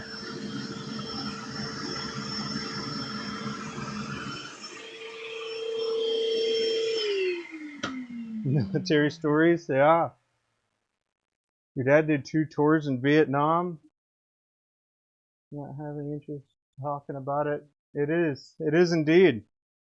I was talking to my dad about that, who had some of his relatives in Vietnam too, and I was told that one of the nicest things that you can say to somebody from like the Vietnam War era is welcome home.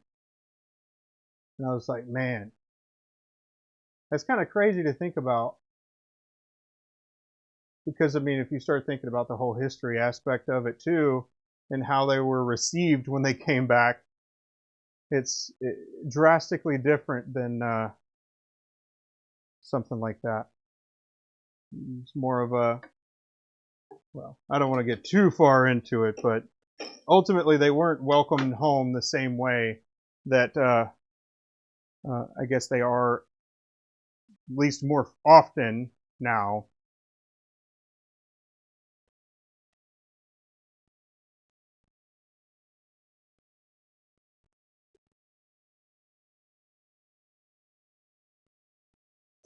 But yeah.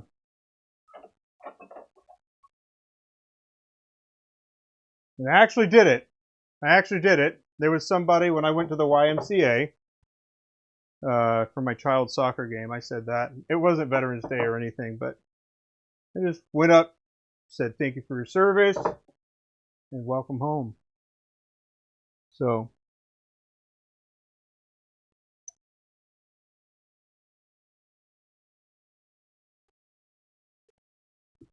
yeah, I mean, it's rough. I can't imagine. It's almost like you didn't really want to say that you were in the military in some cases too, because that just kind of, oh shoot, it just kind of, you know, be like, hey, you're this or that, and you just automatically assume that these are the things about you and that kind of stuff, which is, you know, it is what it is. You can't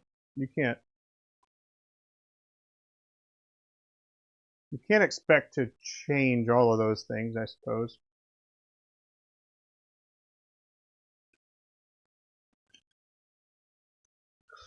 But yeah, I wish I had you know, more stories from my grandfather. He was a World War II, and that's actually he was one of Merrill's Marauders. One of the Merrill's Marauders, which was, I don't know, I thought that was one of the coolest things ever. And then I tried to do something that was, you know, worth doing when I was in the military. And the way that was pitched to me was, hey, you can go be in the military. Well, this is after I'm doing all my. I went to all the different branches, all the different recruiters and stuff. But let's see. I went to all the different recruiters, and I ended up landing on the Air Force. They're like, "You want to jump out of planes and save people?" It's like, yeah, that sounds really cool. So that was about the extent of what I knew of what I was getting myself into initially. And then I had to be swimming and stuff like that. A lot of swimming was a part of it as well. And I was a swimming instructor at the time, so I was in the pool always.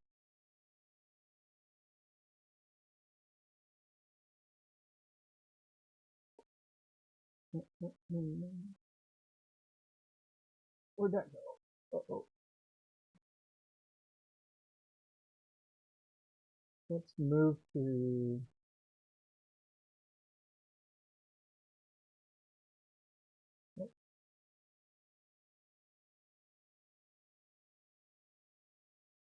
Where is that? Never mind. It doesn't matter. Let's see. You didn't have a good homecoming. Yeah, that is unfortunate. It shouldn't be that way. You sign up to do serving the country and all that stuff, and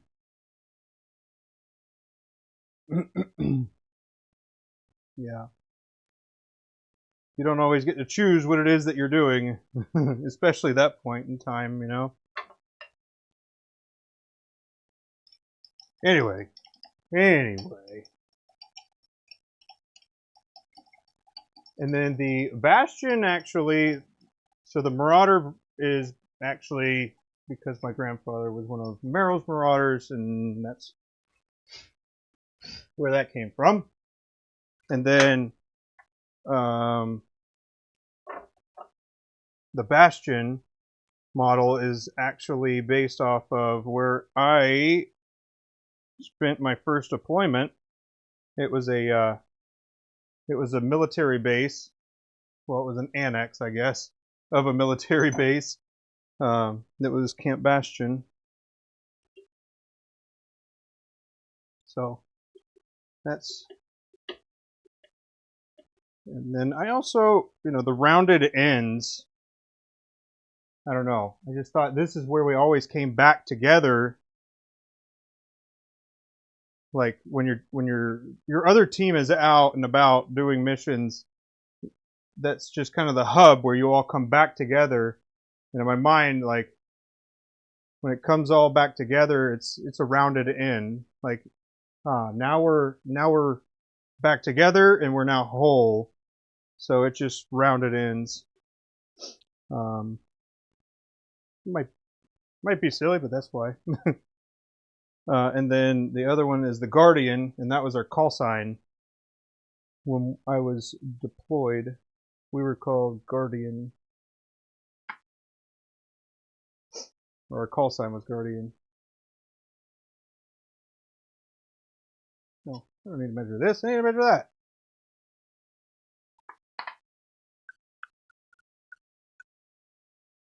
But yeah.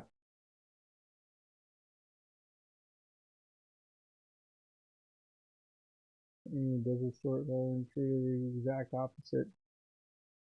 Yeah, that's pretty much unacceptable in my opinion. That's not okay.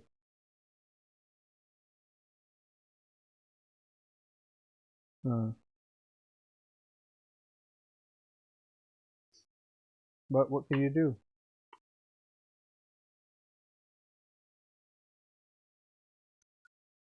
I suppose the best thing you can do is just show your appreciation and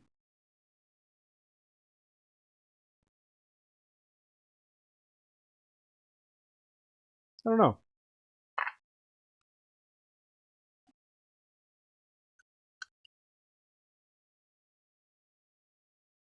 But So I don't know how.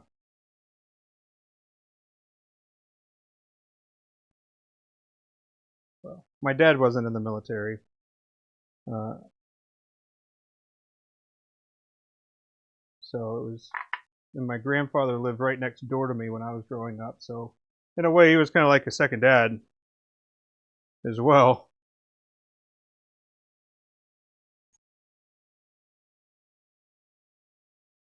And I wish I could go back sometimes and actually hear the stories.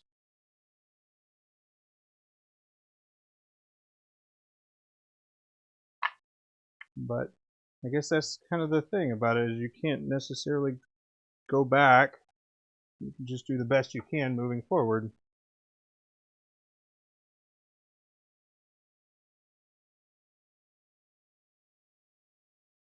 Sorry, I'm getting a little depth measurement on these cats, by the way.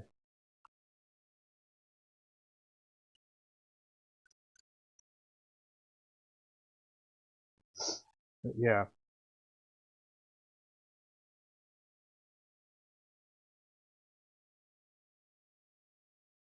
And I guess I should point out, or throw it out there, that I am definitely no history buff.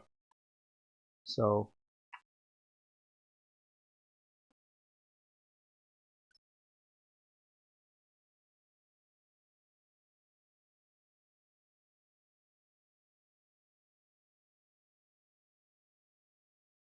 let's see, what's the other? I've actually got another model that's going to be pretty fun.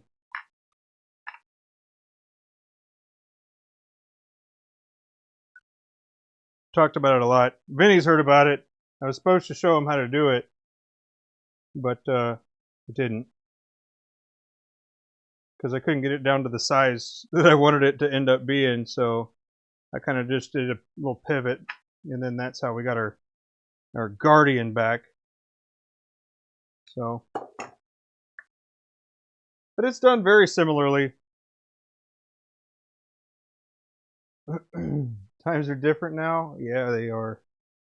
They are that for sure. I mean, that's also another reason why. Well, never mind.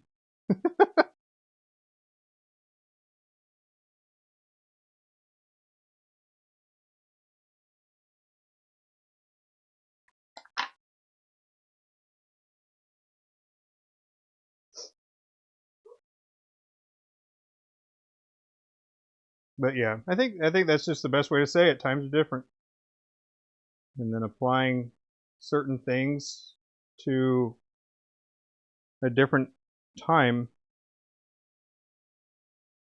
doesn't really work out.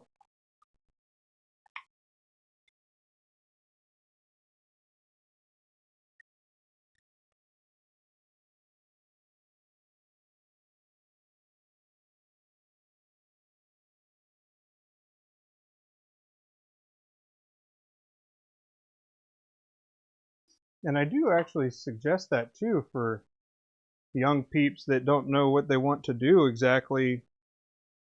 Go to the military. Like, if you don't think you're going to be successful in college, then, or you don't necessarily know what you want to do, what's it going to hurt to go to the military for a little bit? Spend some time in the military, get some knowledge, learn a trade, and, you know, have a network. And then also get some of the benefits that come along with that of being a veteran too. So I suggest that to most people if they seem lost, youngins.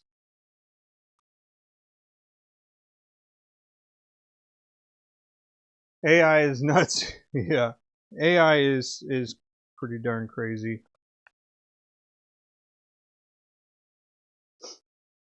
One of the interesting things that I think about too with the AI is like, oh well, you're going to turn those people. I don't know. If, I guess I should rephrase this a little differently, but if you have everything running on AI, what is everybody supposed to be doing? If everything is AI, then what do people do? You know, that's one of my biggest questions for it in general. It's like, okay, great, you have automated everything. Now what are these people supposed to do that don't have the software background of any sort to like mess with the programming, talk to AI, stuff like that? What are these people supposed to do? I kind of wonder about that.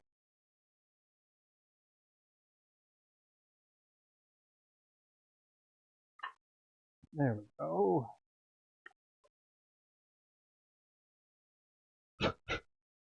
Okay, so that was a Marauder Guardian. Let's go ahead and knock out the Marauders. Hey.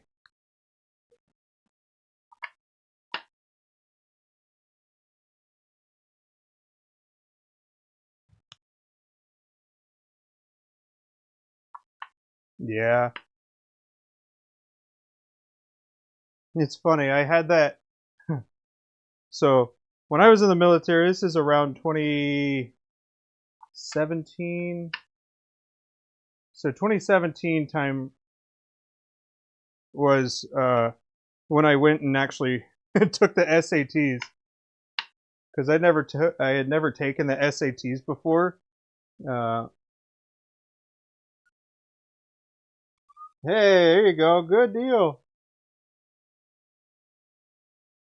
Working on the my SAT, there were so many young people there. I was like, I think 25 or so at the time, and everybody there was like a junior in high school or senior, and I was like the old dude going in there to take my SAT.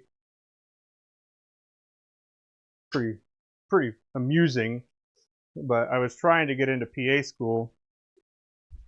I had a combat medic background, is about what I was, I guess, sort of how I was. But if you didn't know, PA school was it came about because of medics coming back from the different wars, having all of this experience and knowledge, and then not being able to use it for anything.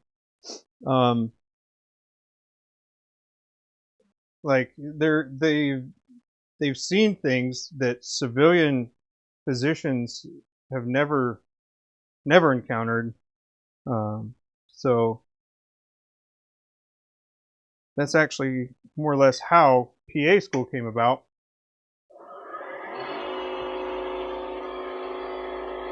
And I'm pretty sure it started at Duke University. I'm pretty sure there used to be there still is a program there, a really good one actually. Carolina and Duke both have really good PA programs, but I tried to get into the military one, and I didn't get picked up, and yeah, that's okay. Honestly, I'm not great at school anyways, so it just would have been, well, it's a mixed blessing, that's for sure, because all of my career I spent time dealing with trauma, like not me personally, my trauma, but just trauma, like all the well, you know what I'm saying. And that doesn't really translate well when your patients are no longer, you know, 18 to 25-year-old people that are not on the battlefield. So, mixed blessing there, I suppose. I don't think I would have done very well at a family care sort of thing. Especially with the amount of paperwork they had to do. My goodness, if you know much about the medical field, there's so much paperwork.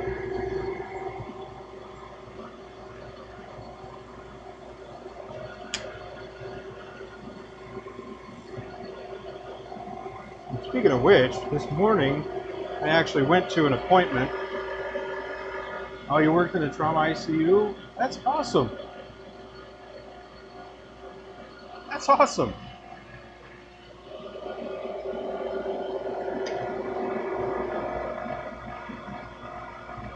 Well, that you were there.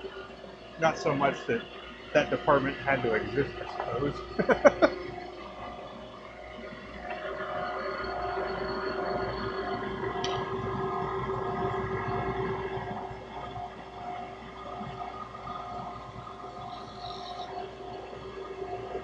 But yeah, I'm glad it does. And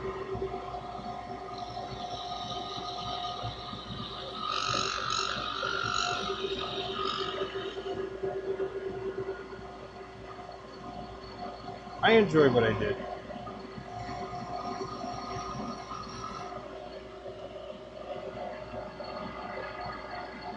Oh, cool. Wow. Retired in March. Well, congratulations on that, sir.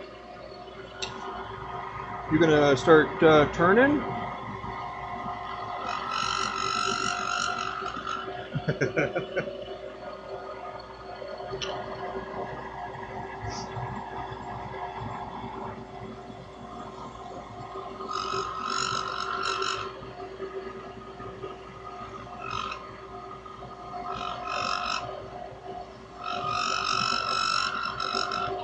It's kind of what I got my dad doing a little bit of here and there. He's doing some turning, making square things round for me.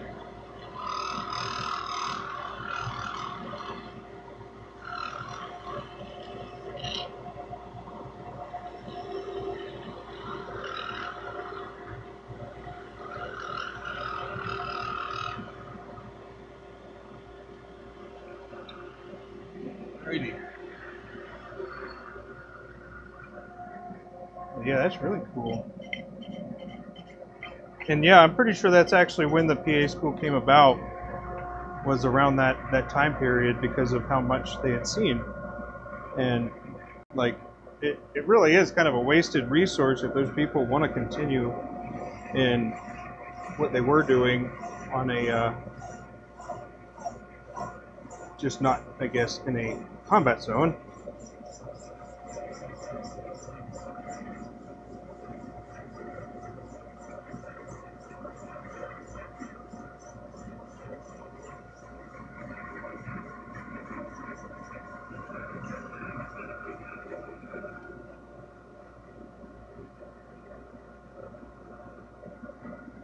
You thought about it? Have lots of things you got to do at home? I hear you. I hear you.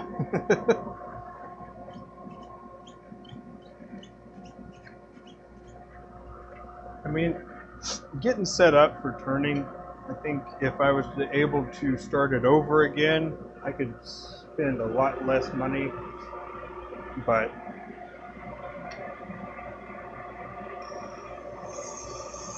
then I wouldn't have some of those painful lessons, I suppose.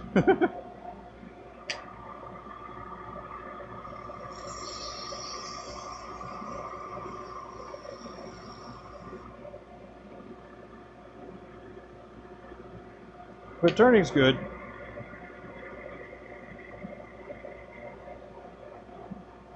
I still like a lot of different types of problem solving, so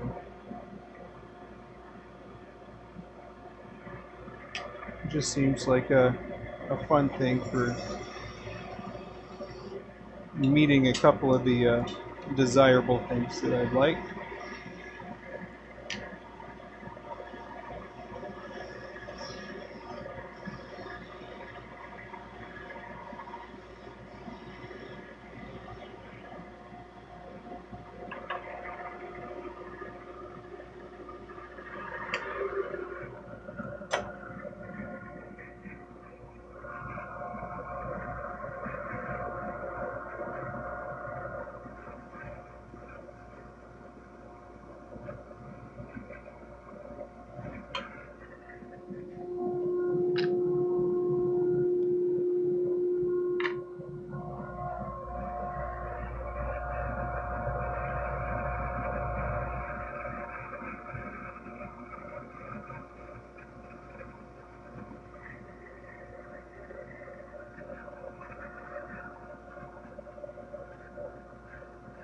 Whoa.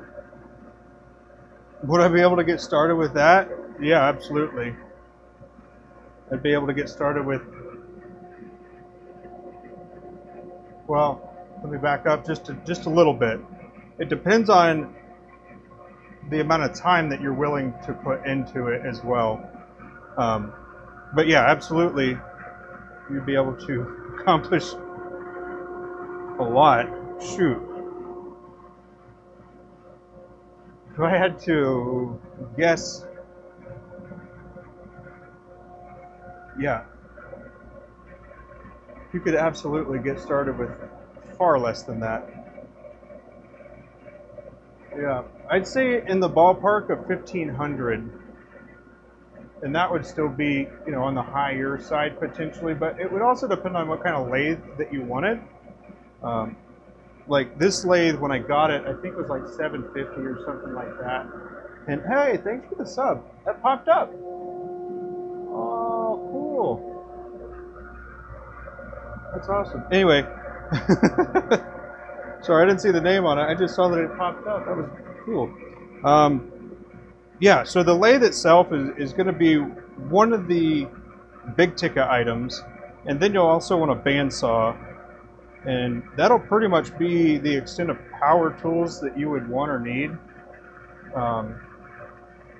And then after that, it just kind of comes down to tools. And that's not really that expensive. Like this tool is, I think it's about $100, but you definitely don't need it. It uses the same carbide insert that, you know, even the cheap ones do. So you could either have like a $300 set, or you just get the less expensive ones.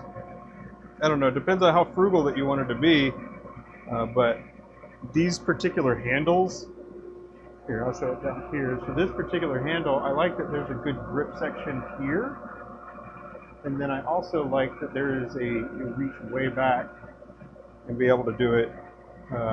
So that's really, I guess this wooden handle is what I spent most of the money on.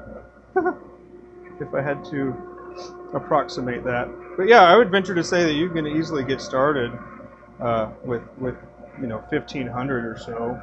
And that's with some pretty nice stuff too. But then if you wanted to like expedite some of your learning of some of the different components and tools, and depending on whatever it was that you were most interested in doing, you know, you would expedite it by having classes from someone.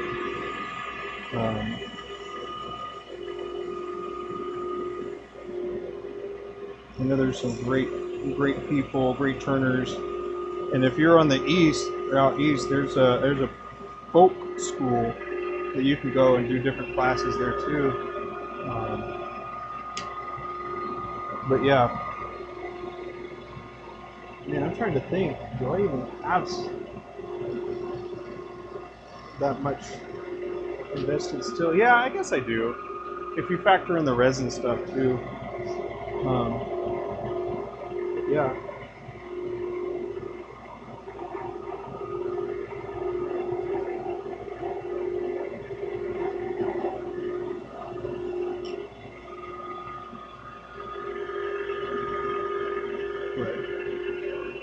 Making me think I should do my the video that I've been neglecting for a long time of what lathes should you buy.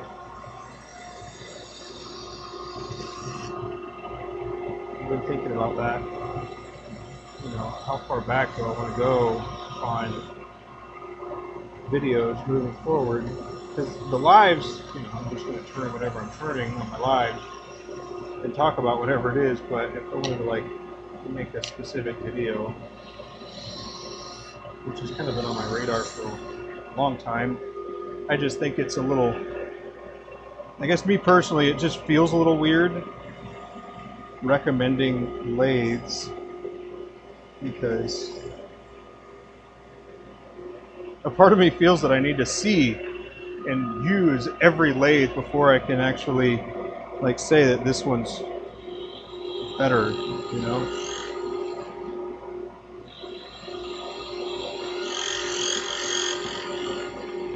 But the jet's been great. I've only had to replace the bearings before. And it's not that hard, but you didn't know it was that inexpensive? Yeah, it is. The barrier to entry is pretty, well, with this particular thing, I'd say is pretty low. A lot of things that build up is the tools. Some people like to buy tools for every project they can think of, not necessarily actually do. And so for those things, I'd say that they probably have tools that they've only ever used once. But I guess my philosophy is you buy the tool that you need for the project. It didn't used to be that way for me though. I used to want everything that I thought that I needed or something like that.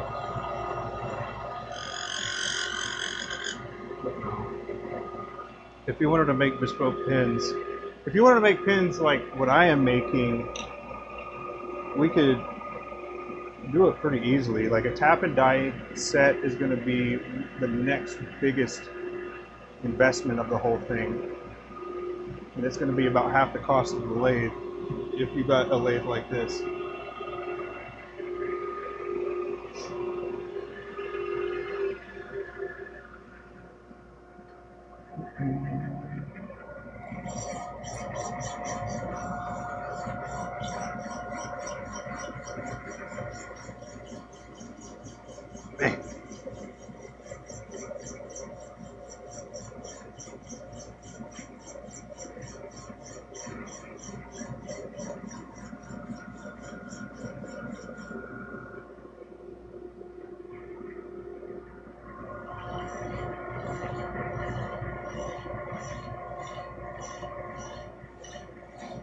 But I will say, one of the other thing that I used to think about is like, you have better tools, then you can do better. Well, that's only kind of true. Like, yeah, having nicer tools can lead to a nicer outcome if you know how to use those tools and make them do what you need them to do. So to an extent, I would agree, but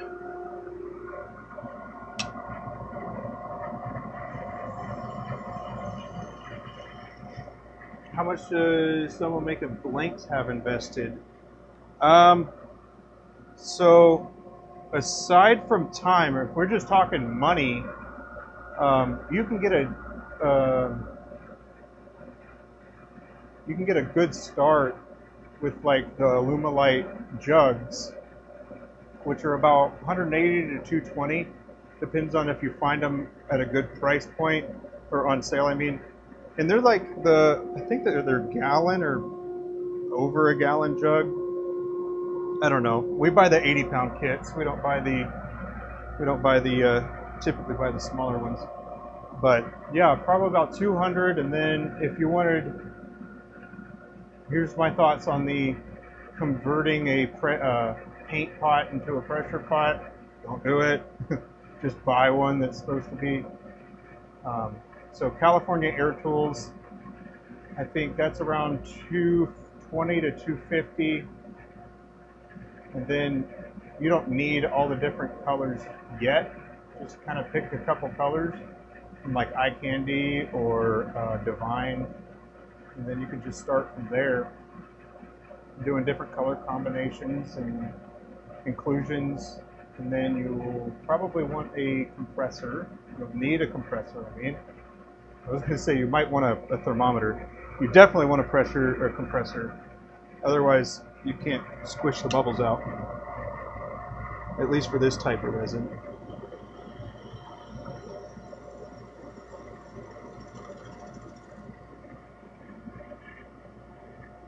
So, someone making blanks, 2, 4, 5, maybe 500 or so. And that, I should also emphasize that if you don't necessarily know what you need, then the likelihood of you buying stuff that you don't need is quite high. At least that's what I would or have realized.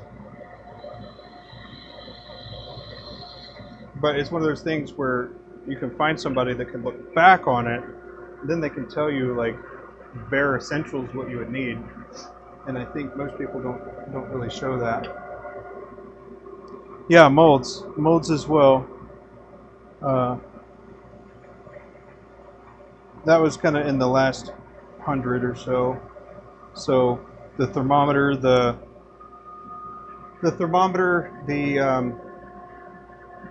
pigments and mica powders and molds kind of all fit that last 100 that I said. So I'd say 500. And that would also depend on how much Alumilite you purchase and all that too.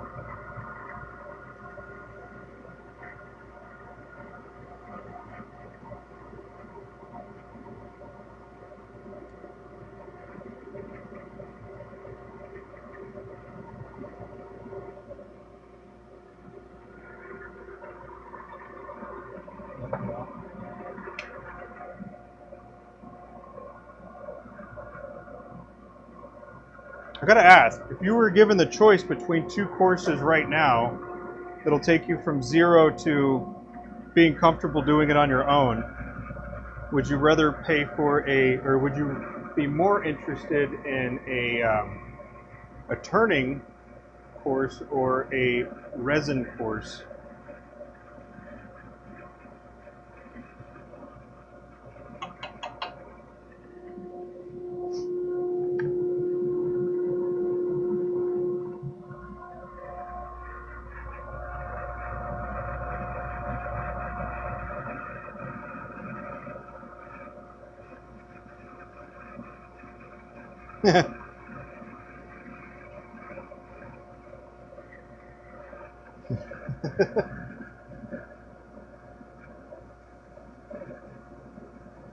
Yeah, I can see that. You get yeah. Be absolutely sure that you want to stick with it before you be able to jump in. Yeah, and I mean that's another thing too is you can go to some, I don't know what state that you're in. We'll just leave it at that. But there are turners guilds or turners clubs and things like that I'm sure that you'd be able to get some time. Also, like a woodcraft or rockler, they also have classes that they'll do. I tried to be a demonstrator at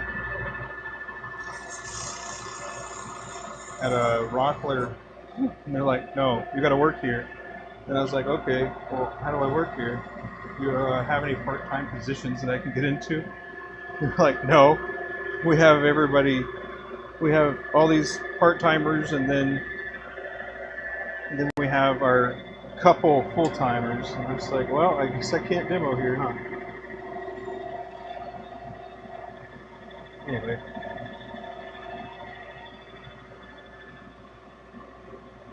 Turning first?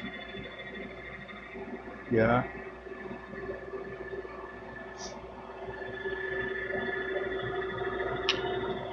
I mean, I think it also would depend on what you're doing it for.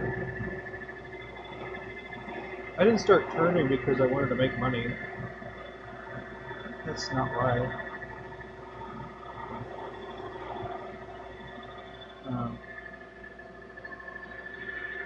But I will say that there's always people, if money was your incentive, I think there's money to be made in both.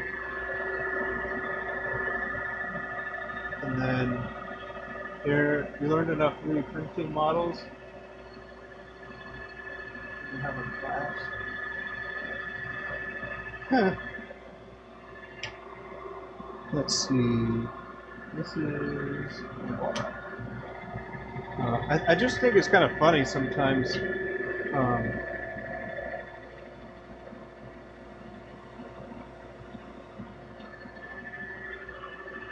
For me personally, when I see something and it looks satisfying to do, I'm like, I can do that. Sure, you could do that, but do you want to do that? So, I think with enough patience and time, anybody can do really anything they want to.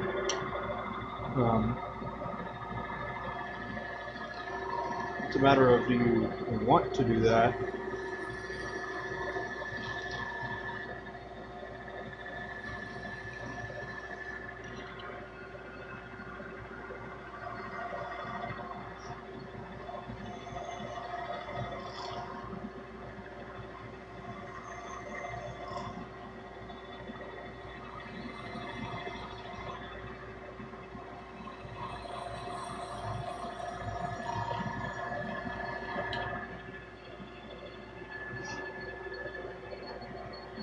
But yeah.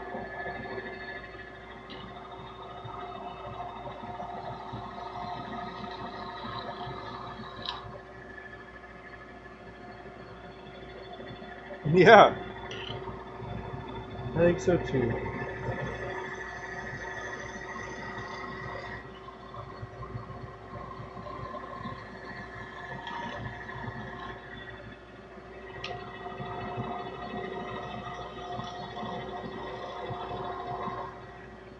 I turn because I really enjoy challenges and problem solving and being consistent with something.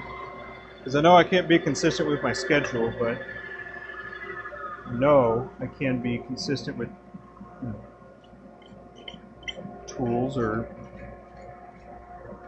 ideas and stuff like that. So I guess just kind of control what you can. Kind of what I at least try to do.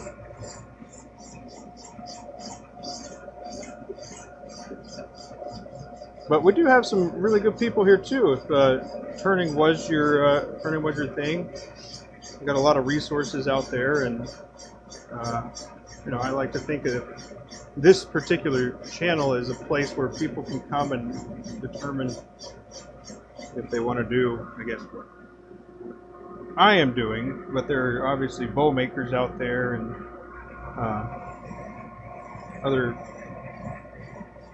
resin casters out there, and so I would definitely suggest checking it out, checking around, seeing who actually has the best way for you.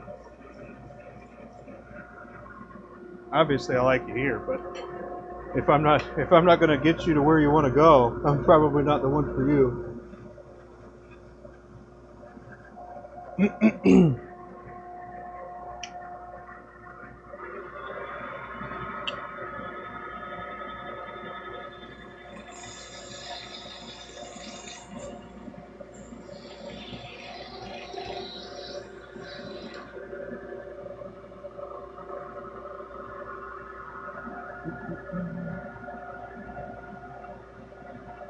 That's a good question.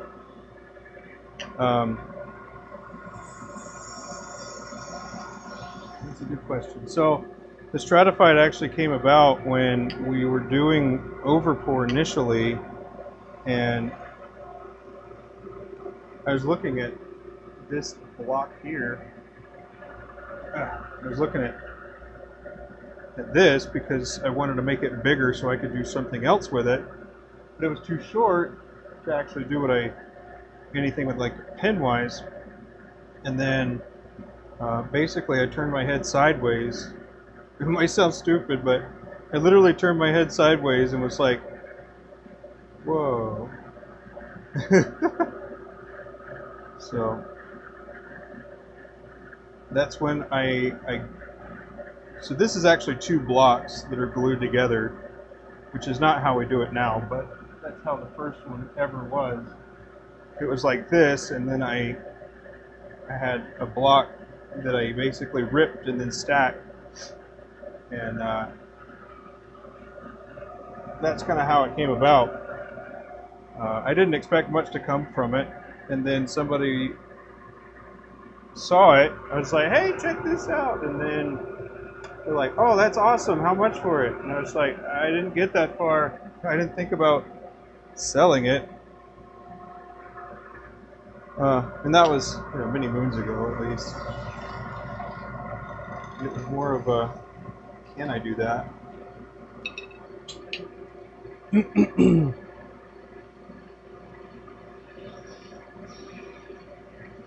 Because most overpours, they end up like striations. Like when they do it, it ends up,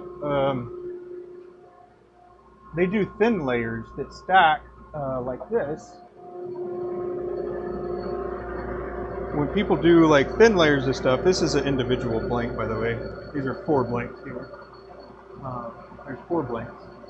But what people usually do is they have it, just laying down like this, and then they pour little layers, and because over time, some of the layers will delaminate or something like that because they're just not set, and they don't intend on going really tall with it. So we basically challenged that in some way with the resin and basically did it differently. And this is one of the pieces that I found that was similar to it. That's actually surfboard.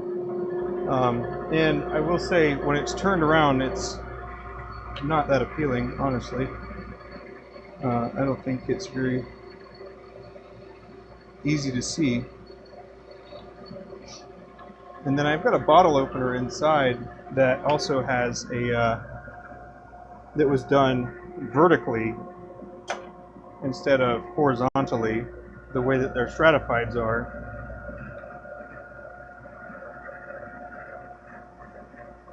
Yeah, the stratifieds are done horizontally instead of vertically. And I just think it has a lot more depth to it.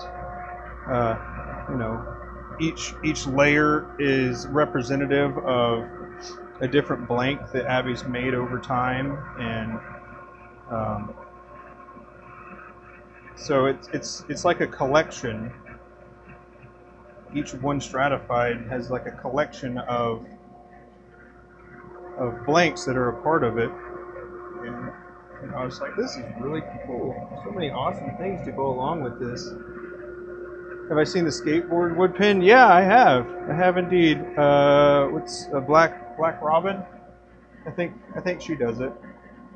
But the thing with the stratified too, at least the way that it ends up, is that no layer is like the same size, and then it's also something that you can't actually do when you're like cutting little discs out and stacking them on something. It's not going to be slanted the same way. You're not going to be able to have the tips and turns and irregularities that you can get from the other method that we do, which is, I think, another interesting aspect of it, is that makes it even more unique and less repeatable, which is kind of the intent. Like, I'm sure that people have done overpours for a long time. They just didn't apply it to this type of thing. Just like there's a lot of ideas, right? There's tons and tons of ideas out there in general, but they're just not applied the same way or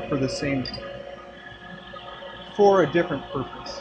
So, I mean, you just start combining different what seem to be random things, and then you'll start finding out that there's more in common than you originally thought, and then I think that's kind of how ideas are born. But then you have other people that run off and patent it and stuff, which can't really do too much with that, you know? At least not until it goes away.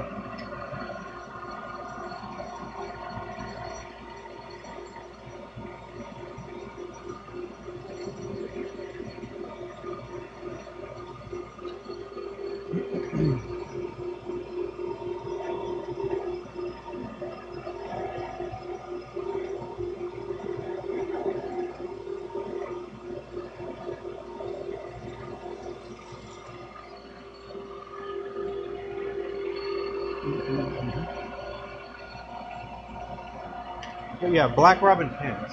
Is that what I said before? I think it's Black Robin pins that does the skateboard pins,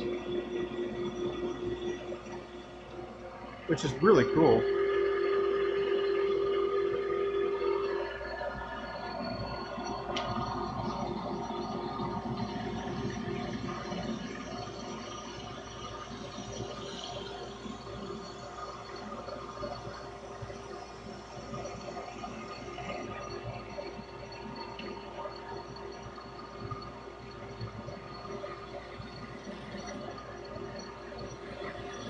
This one turns so much nicer.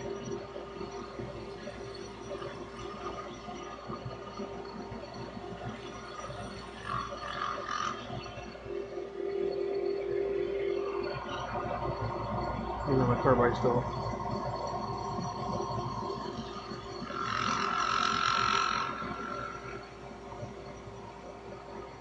Now, I'm probably not exactly the traditional type of turner in which I didn't necessarily start with steel, where a lot of people do start with steel. I did buy them, and it was one of those purchases that I made that, you know, I didn't actually need if this is what I was intending on doing. But I didn't know. I didn't really think too much about, you know, it dulling over time or the edge lasting longer or whatever. I knew that I needed to sharpen it and whatnot, so it's not like a not like a blind side of that. It was more of a, I didn't think about resin and wood being different when it came to needing to sharpen and frequency of it. Like,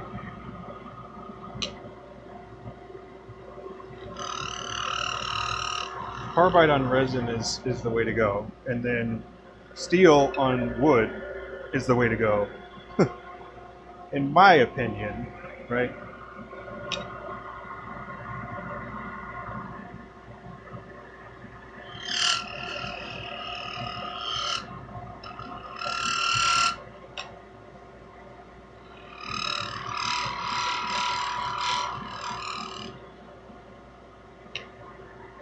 And yeah, that's why I was also doing some of this Skew earlier, because I'm not very well practiced in it.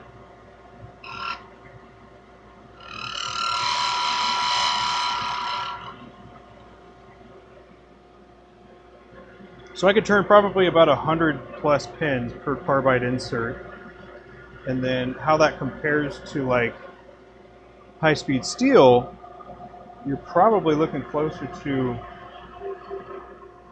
I don't know, maybe 5, depending on how much material you have to take off for high-speed steel. And then there's that whole, well, you didn't use the really good steel. Okay, well, if I use the really good steel, I might squeeze out another few, but that's still nowhere close to 100.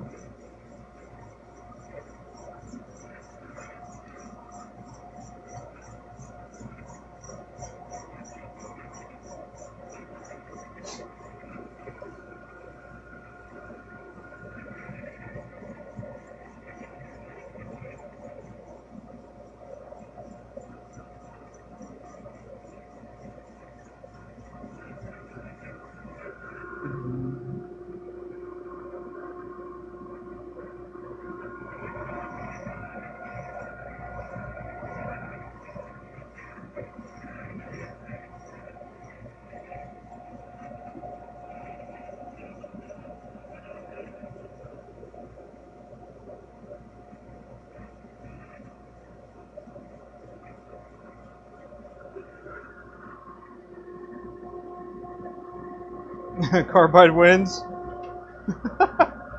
Yeah, having to stop and sharpen is annoying. Yeah, it is.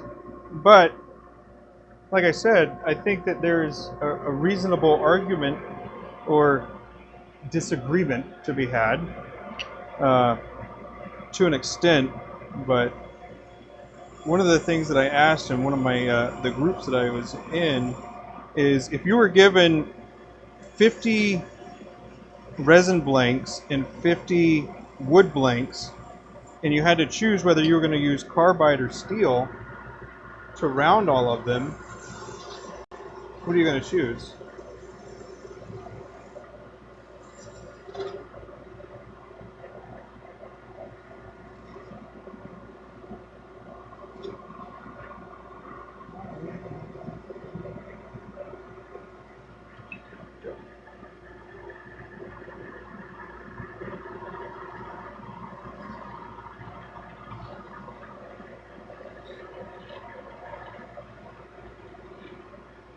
And I know that my answer is going to be carbide.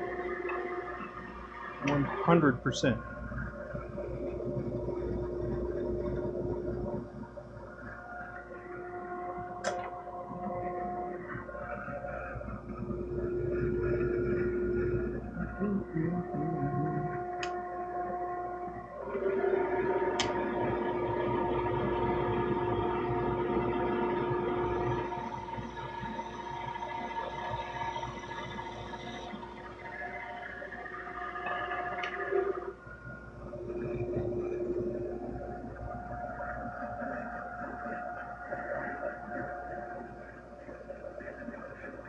But I will say, this too is I've really been enjoying the Skew. So,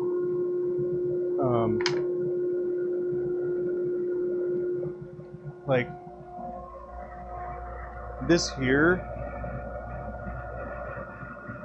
you can kind of see how shiny it is already. I didn't sand or polish this. It's just from the Skew. Like, in my mind, you don't even need to sand and polish this. If you did, you'd probably make it worse initially by trying to sand it. So getting really good with those types of tools, I think, would absolutely be beneficial.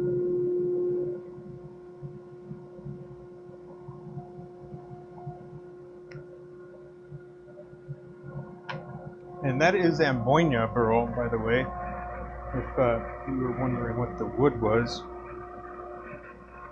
Amboina, which supposedly is a variation that just is called Amboina, which the wood stuff is there's so much to know about the wood stuff too. And that's the other thing that I really like about, you know, this wheelhouse of turning and woodworking and you know, resin work. I like all these different things because there's so much to learn, and the likelihood of you running out of things to learn is,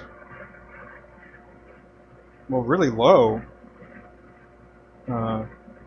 as far as learning as well as putting that into practice.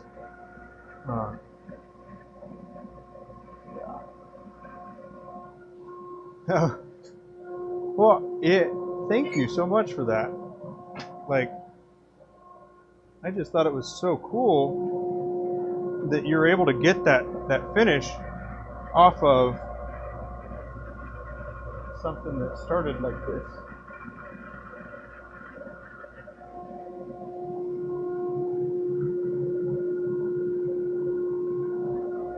But yeah, I guess that comes down to being proficient with like riding the bevel and stuff like that.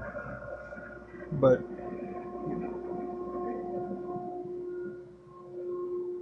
we ain't quite there yet, so we're gonna be sanding and polishing stuff until I get better at it.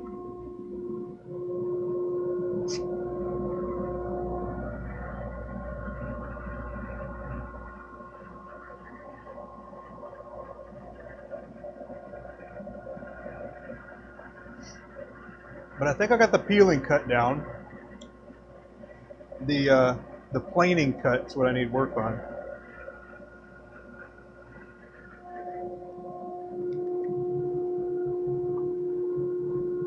And that's not factoring in any beads or coves, because that's going to be something else entirely. Got a lot of work to do on that.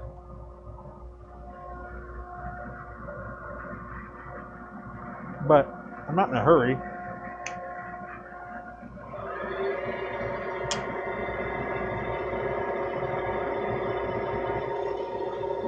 Would it be nice if I was just automatically good at it? Maybe.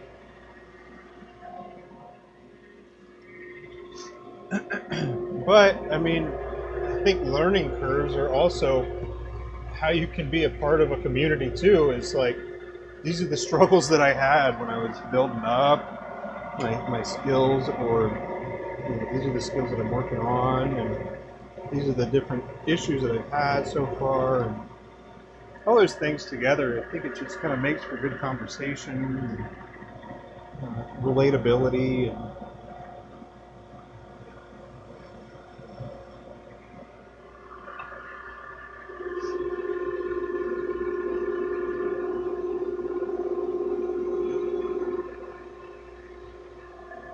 fun.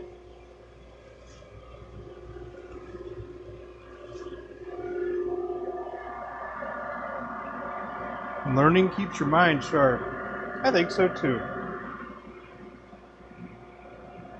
I think so too.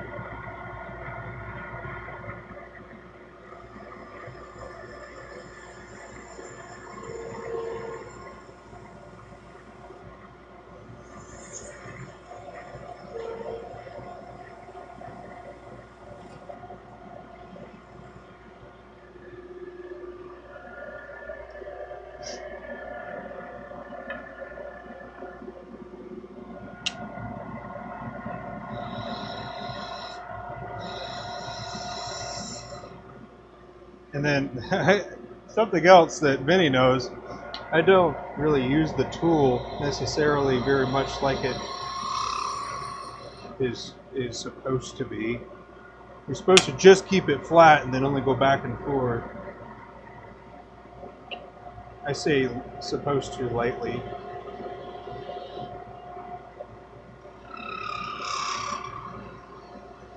But like this cut right here, you can do a similar cut like that, where you're kind of rolling it. That's also a cut that's used with the pole gouge. And then this is kind of like a skew, but the tiny little contact is like right there. So there's similarities.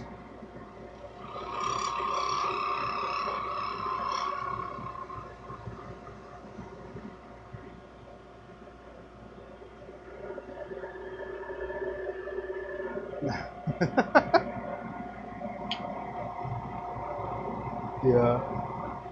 Like I'll constantly have this. So the most important thing to like always keep in mind is wherever this is spinning into, basically in contact with the blade and then onto the tool rest. So as long as these things line up, these three things, the contact point, this rolling into it where you are, and then where the cutting edge actually is, once those things all line up, then it's kind of the same principle for just about every turning tool, really.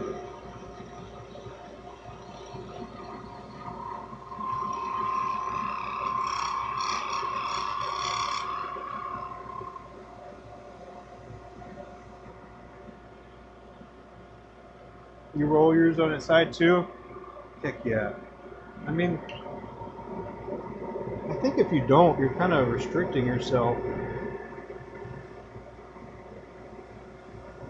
on the actual tool's capabilities.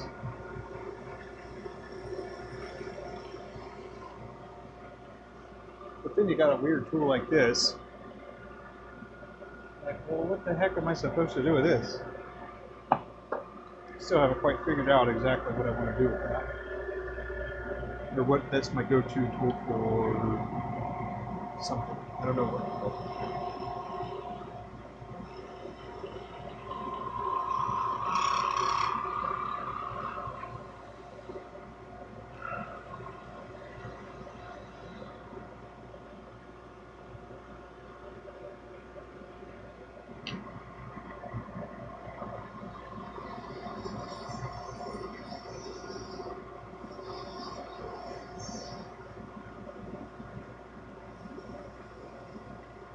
I taught my kids how to turn. A little bit.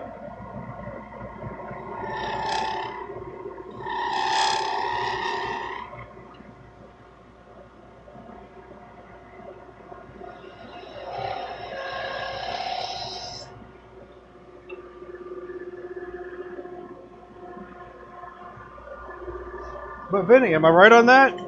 Like anywhere on you know, like turning manuals of any sort, or that come with the actual Easy Wood, like it doesn't say to roll it on its side or anything like that. It's a pretty non-standard thing to do.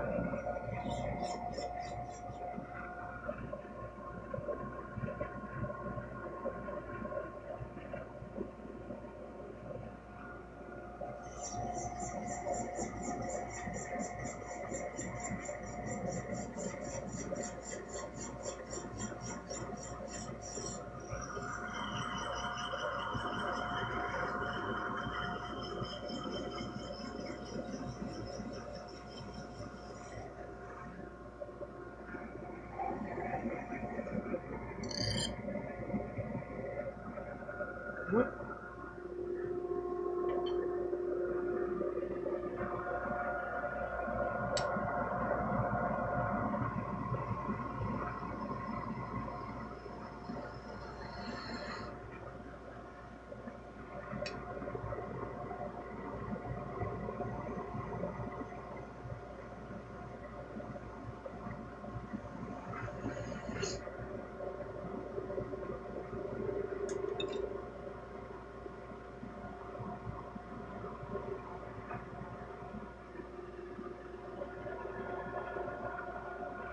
Yeah, me too. I haven't encountered anything saying otherwise. Everything's flat and level. In which, don't get me wrong, it is effective, but I also think it's limiting.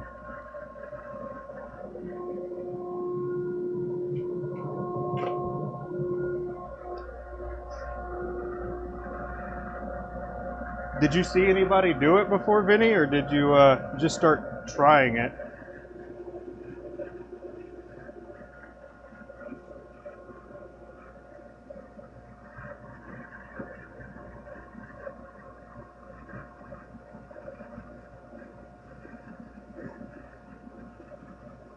You see the level part that changes the rate for positive or negative.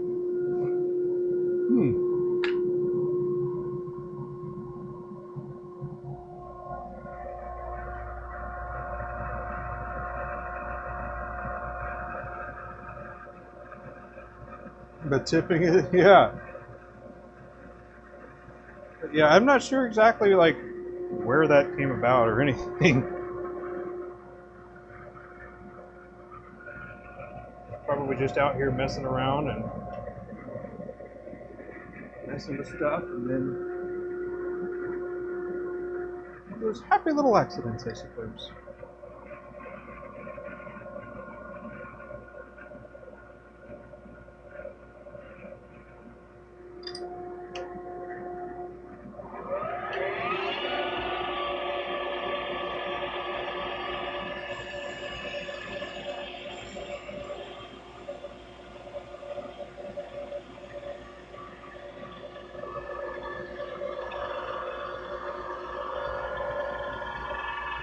Oh, you've seen if you tip a bit? Right on.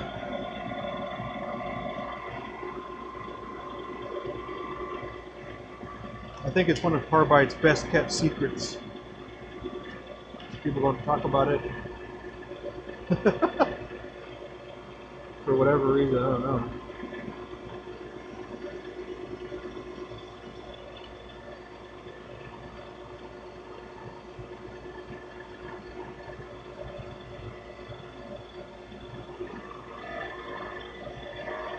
Now, I was just thinking, what kind of setup would I have gotten if 7,500 was my budget?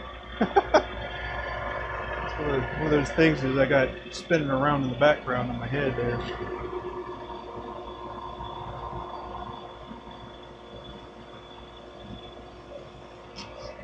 Probably depend on what it was I wanted to do, but if I was like My initial setup was about $1,500.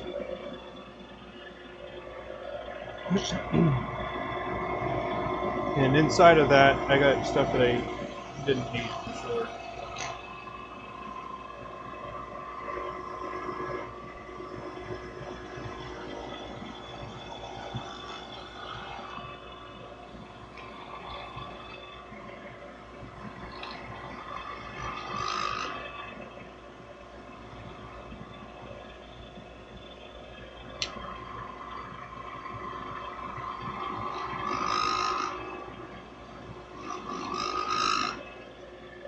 But yeah, I mean, I was out here like, I was out here for like 15 hours a day, playing with different tools, finding different capabilities. I guess I'm also stubborn sometimes about some things. I just wanted to figure it out myself. And they kind of come up with my own conclusions about it. Whatever it is, you know.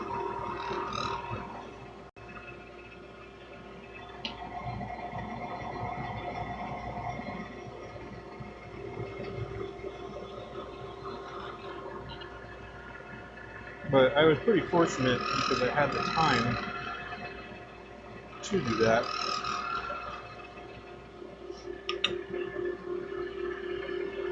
Did I start with a wood lathe or a metal lathe? I started with this lathe right here. So, wood lathe. I didn't even get to the metal lathe until about 3 years into it. Into my turning ventures.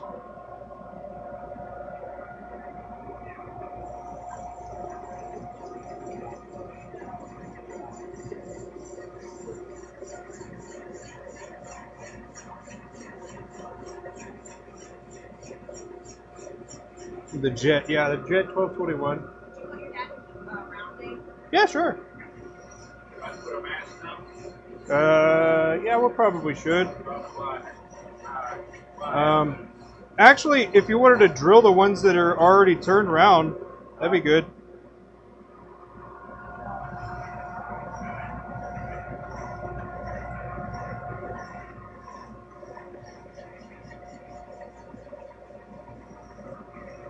That'd be better. Use this drill bit though. This one here. Oh, okay, so you're gonna drill them? No. The rounded ones? Yeah. Yeah, we can drill those. They ain't big. Oh, that's okay. Because I'll finish this up. How far? Same as the other? Same. Just barely nick the part, the big part? Yep. Okay. And then while it's in, turn the lathe off and then pull it out. Okay. It's a little bit different, and it's because we don't want that lip to drop down and chip out the wood. Right. Okay. Yeah, I started with a Jet, and it's a good starting point. Like, if you get the 1015, I think that you might be disappointed a little later on. But the 1221, I'd say that you can do pretty much everything that you are feeling froggy about trying. So the 1221 is basically means that I can turn something that is 12 inches tall and then 21 inches wide or long. So that's how most lathes actually have it. But then you got another one. What's the other one that's got their numbers backwards? It's the Powermatic. Powermatic is like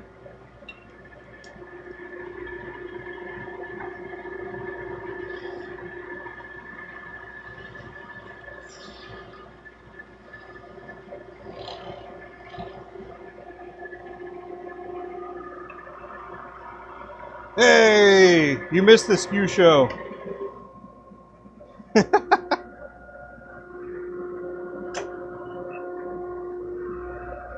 I did that at the very beginning. Turned some pretty cool wood. I'm going to change gears again. I have our normal work is going to start taking over here soon.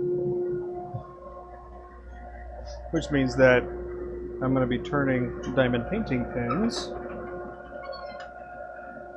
But yeah, you're right, it's not a skew. I already screwed things up enough.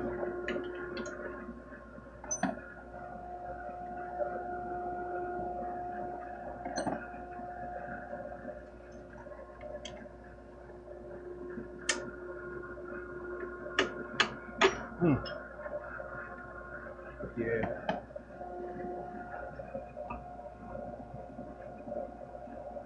Can you show me that setup in the collet shop? What do you mean? Just the collet chuck? So here's the collet. It's got a single lead thread here that's pretty fine. And then basically this attaches to the headstock spindle. It threads in. And then this is the collet itself. Oh, this is just a brass mandrel. So this is where the section actually connects for my fountain pens.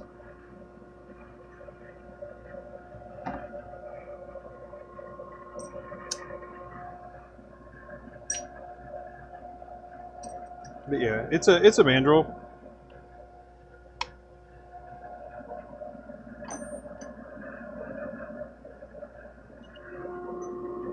But there's for the M13 by 0.8, and then this is the M10 by 1. So this is a triple lead or triple start, and this is a M10 by 1 single start. Threaded, yeah, they are. You can get them at Turner's Warehouse.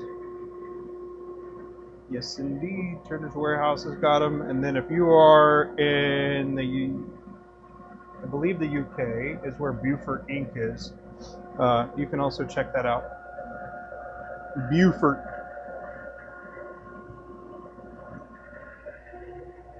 But readily available, sort of. Like they'll sell out. They'll be sold out of their inventory sometimes. But yeah.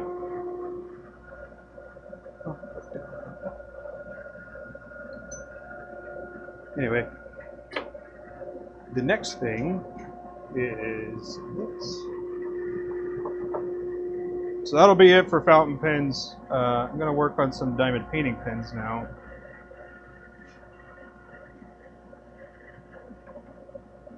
Because these are the skills that pay the bills, you know.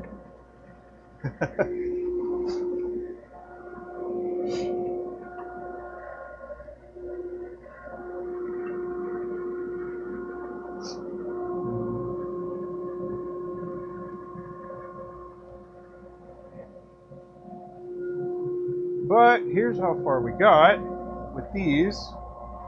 So we got some of these shaped all the way to shaping point, or shaped point. This one made it all the way to the finish line aside from the sections. None of these sections are drilled yet. Nice turns out the single-ended fountain pen are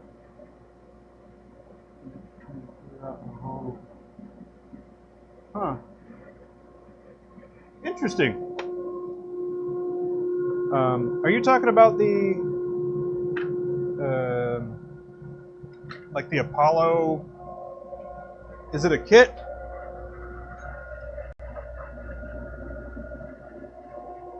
Hey, I hear you, Gerald. Right on. I appreciate you coming by, man. It really means a lot. So thank you so much for that. And then I hope you enjoyed it too. I hope you enjoyed your visit. And then I hope that the Stratify works nicely for you.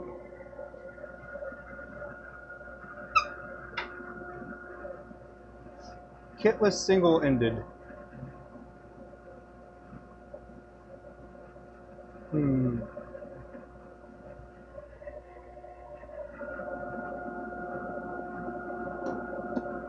Oh! Okay, I think I know what you're talking about. Those are different kits that you should be able to buy a mandrel for it that goes along with the kit.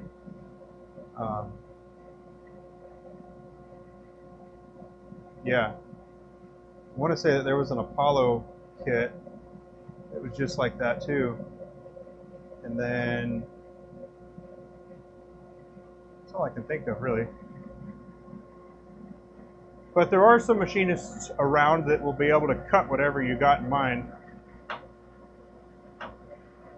Pliers work. Dad. If pliers will work. Probably will be chipping off enough. Yeah, it just kind of breaks along with the edge. All right. But hey, good job, good dealio. Brass thread connector to the nib and the brass cap. Gotcha. But yeah, you know, it's really funny. I've kind of, let's see, I showed this before, but this is how I started actually.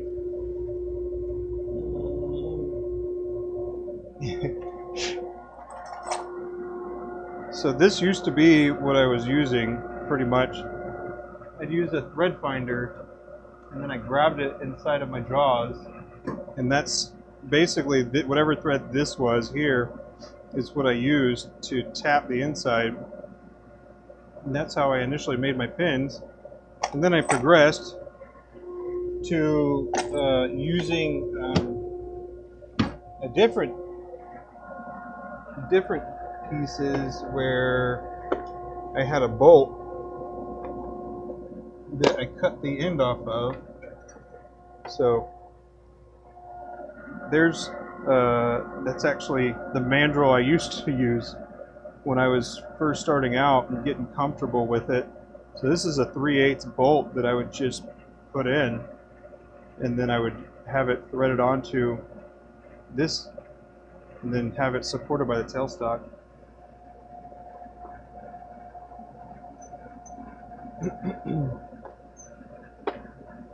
Last machinist, you asked to make 2 sets of bushings and 4-inch tool rest. Bushings?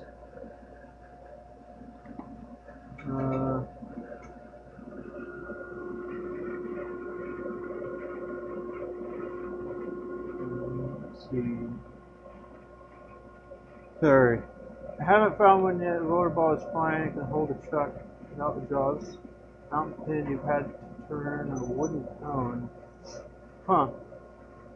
Last machinist. Yeah, so, I mean, machinists.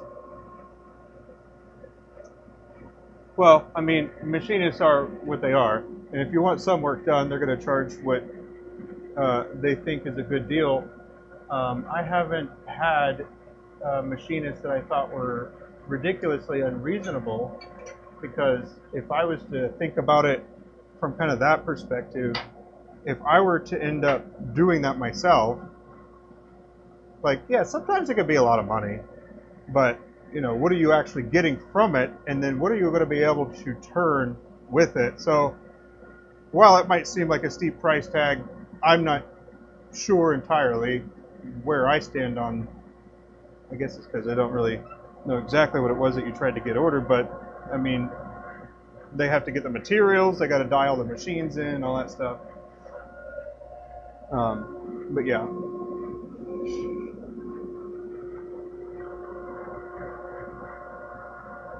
And then I'm a genius. I don't know about that, because those bolts are going to be a little offset, so you kind of do so at your own risk. You might end up with a wonky pin.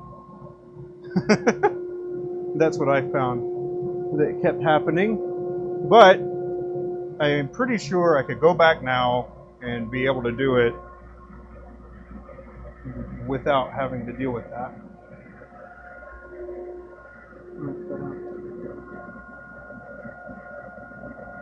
Slimline bushings and a bolts pet tool rest. Okay. This tool rest I think was about $25, and it's got a steel topper here. Hey, Bone Crusher. And then slimline bushings. Were you trying to get them like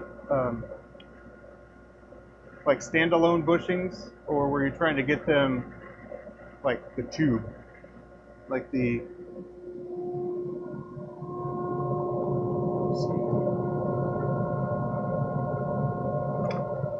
Everybody's got to eat though. I don't have any handy. But the ones that like go onto a mandrel, there's a like a turning between center type of bushing.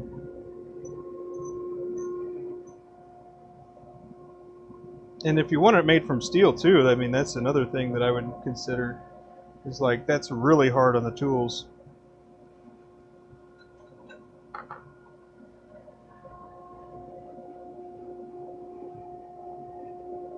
But I know that there are definitely some steep ones out there. I just, you know, I work pretty much with Brian from TBC Bushings.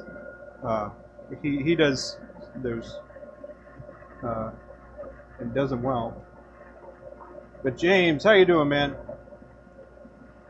You could have bought them for about $35. Hey, man, it sounds like you could start a business. Because if you were looking for it, chances are somebody else was or is. And then they'll find yours, and then boom, you're in biz.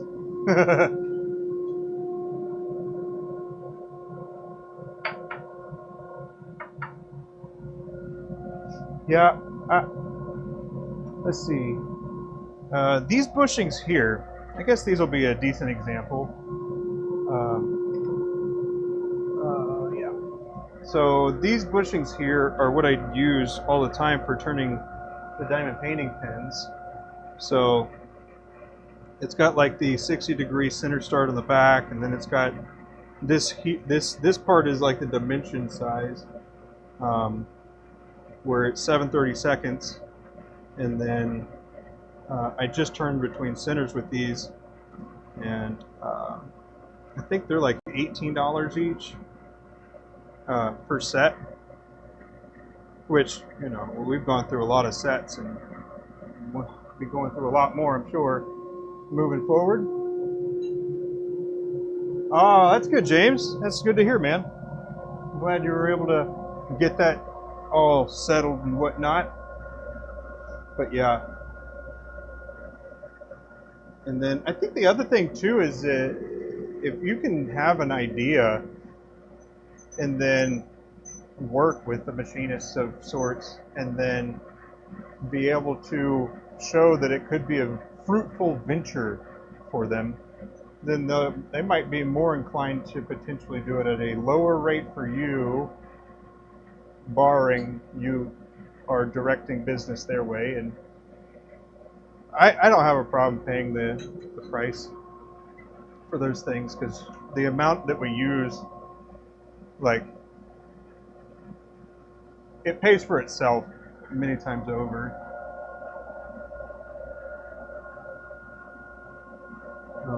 Yeah. But hey, I mean, it does seem like a lot of money, and it is a lot of money, but if it's one of those tools that you need or will help make everything else easier for you, is it worth that amount of money? And in some of the cases, I'd say it was. Like my metal lathe, I wouldn't say that it was worth $2,000 with what I use it for necessarily, but has it paid for itself? Absolutely. I could have gotten a much less expensive lathe and accomplished the same stuff with it, because I don't actually turn metal, so I don't need the gears to be all crazy. I don't need any of the gearing. It's basically just the carriage and the lead screw.